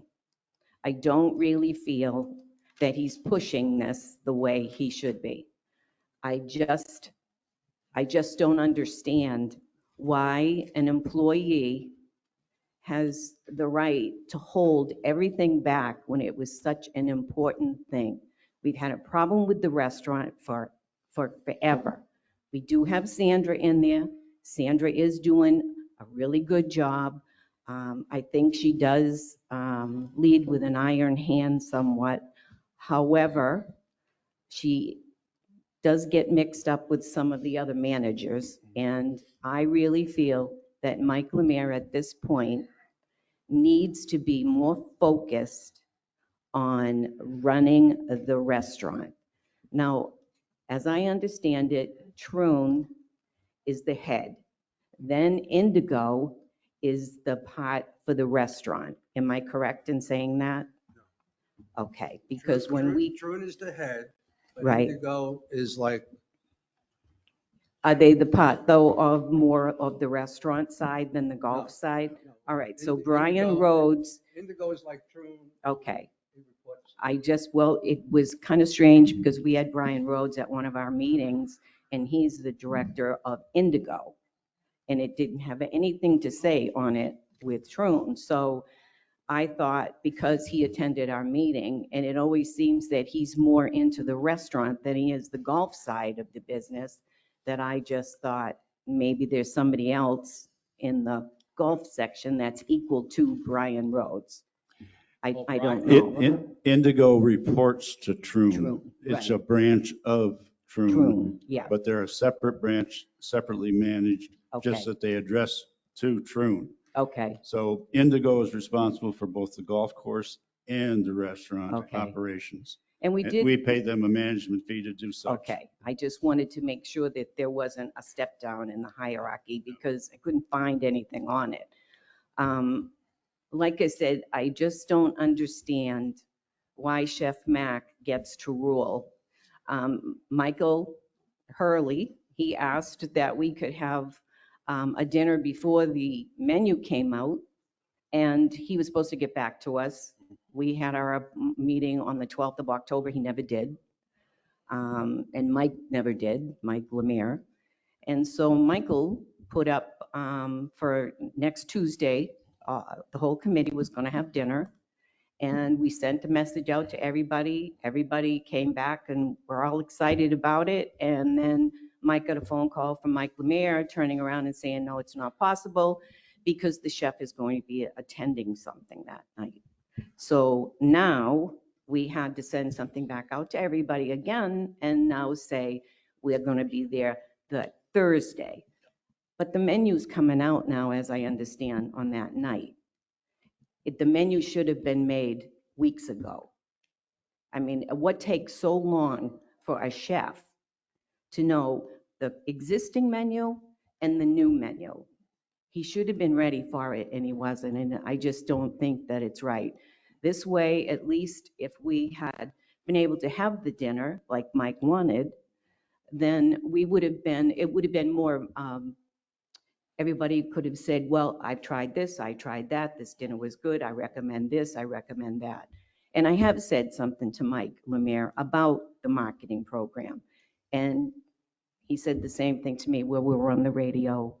We have the coupon books. But this is his perfect opportunity to have said, hey, we have a new chef and we have introducing to new dinner programs or anything, but they just don't do it. And they don't do any buy one, get ones. They just don't do it. They reduce the amount on Thursday nights. You can go in and buy a bottle of wine and it's half price. That's one night. But they don't advertise it. Nobody knows about that. So he needs to do something that's going to drive the business, or we're going to end up with the same restaurant that it's been for the last 11 years that I've been here. So. Linda, you have to understand that the supervisors are limited in what we can say to our employees. At least we're supposed to. But and I just want to tell you, it was decided 3-2 not very long ago to keep them. Mm-hmm.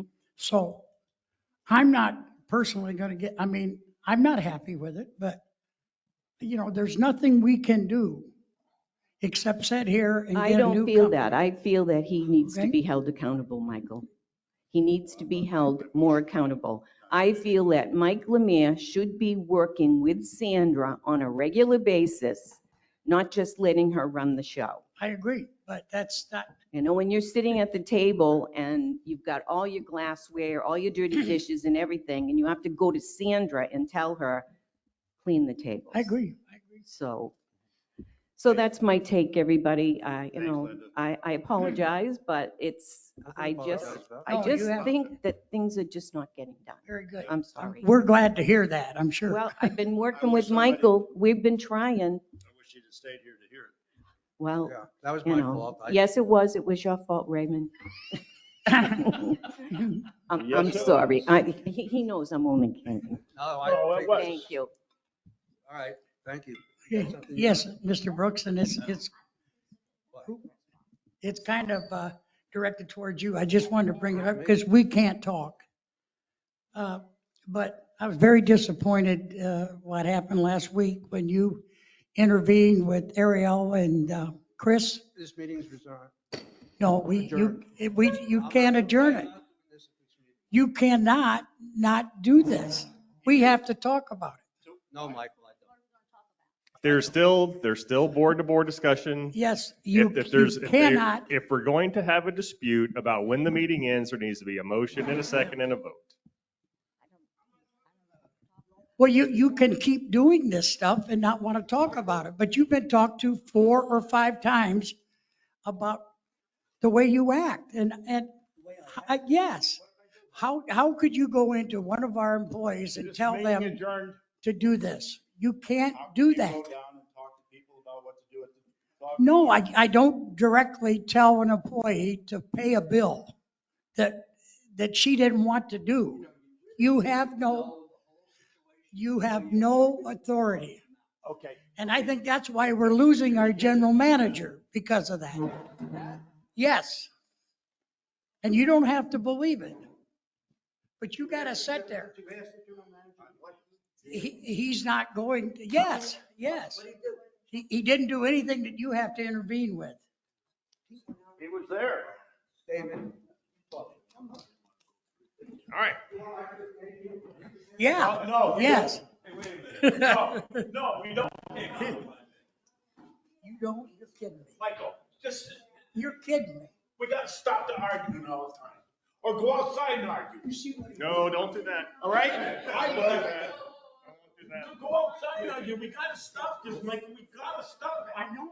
Everybody argues all the freaking time. We can't get nothing done ever. Jeez.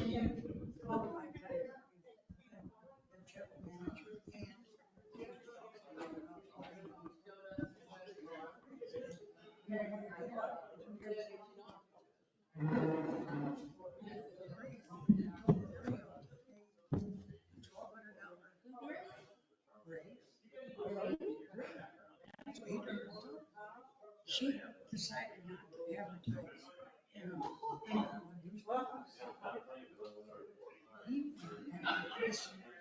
The guy went in and tried to hard sell it. Raised it. Chris went out. When it was done, decided that he said he wanted. He went right into Ariel's office and told Ariel to pay the bill. So she paid a $1,200 ad that she didn't want to do. Ray did it, and that's why he didn't want to talk about it. And that's what we can't. Whoever. Did you get excitement today? Yeah. You're welcome. But that's what, he's got to stop. I mean, he has no authority to do that. And if Ariel wanted to right now, she could sue us. Because we do not direct our employees to tell them anything. Oh, heavens, no. That's not our job. He You did gotta it operate as it directly. is. Moral of the He story did is it directly. I'm He told her and she 100% went not ahead going to be and paid meeting it. So about he paid smart $1,200 search today. Can I just? So, I wanted to get back. Can I? okay. See, you don't Yeah, want here to we talk go. about it. Yeah. Well, the people that have them now don't have to do anything with them. Well, they're not gonna spend money. Exactly. Right. That's their preferred. Yeah, they're not. I said, are you kidding me? Who the hell is gonna Right. pay for their own water and their own, you know? Right. So I said, you But better this go find. company is looking at doing everything, but Never close your eyes.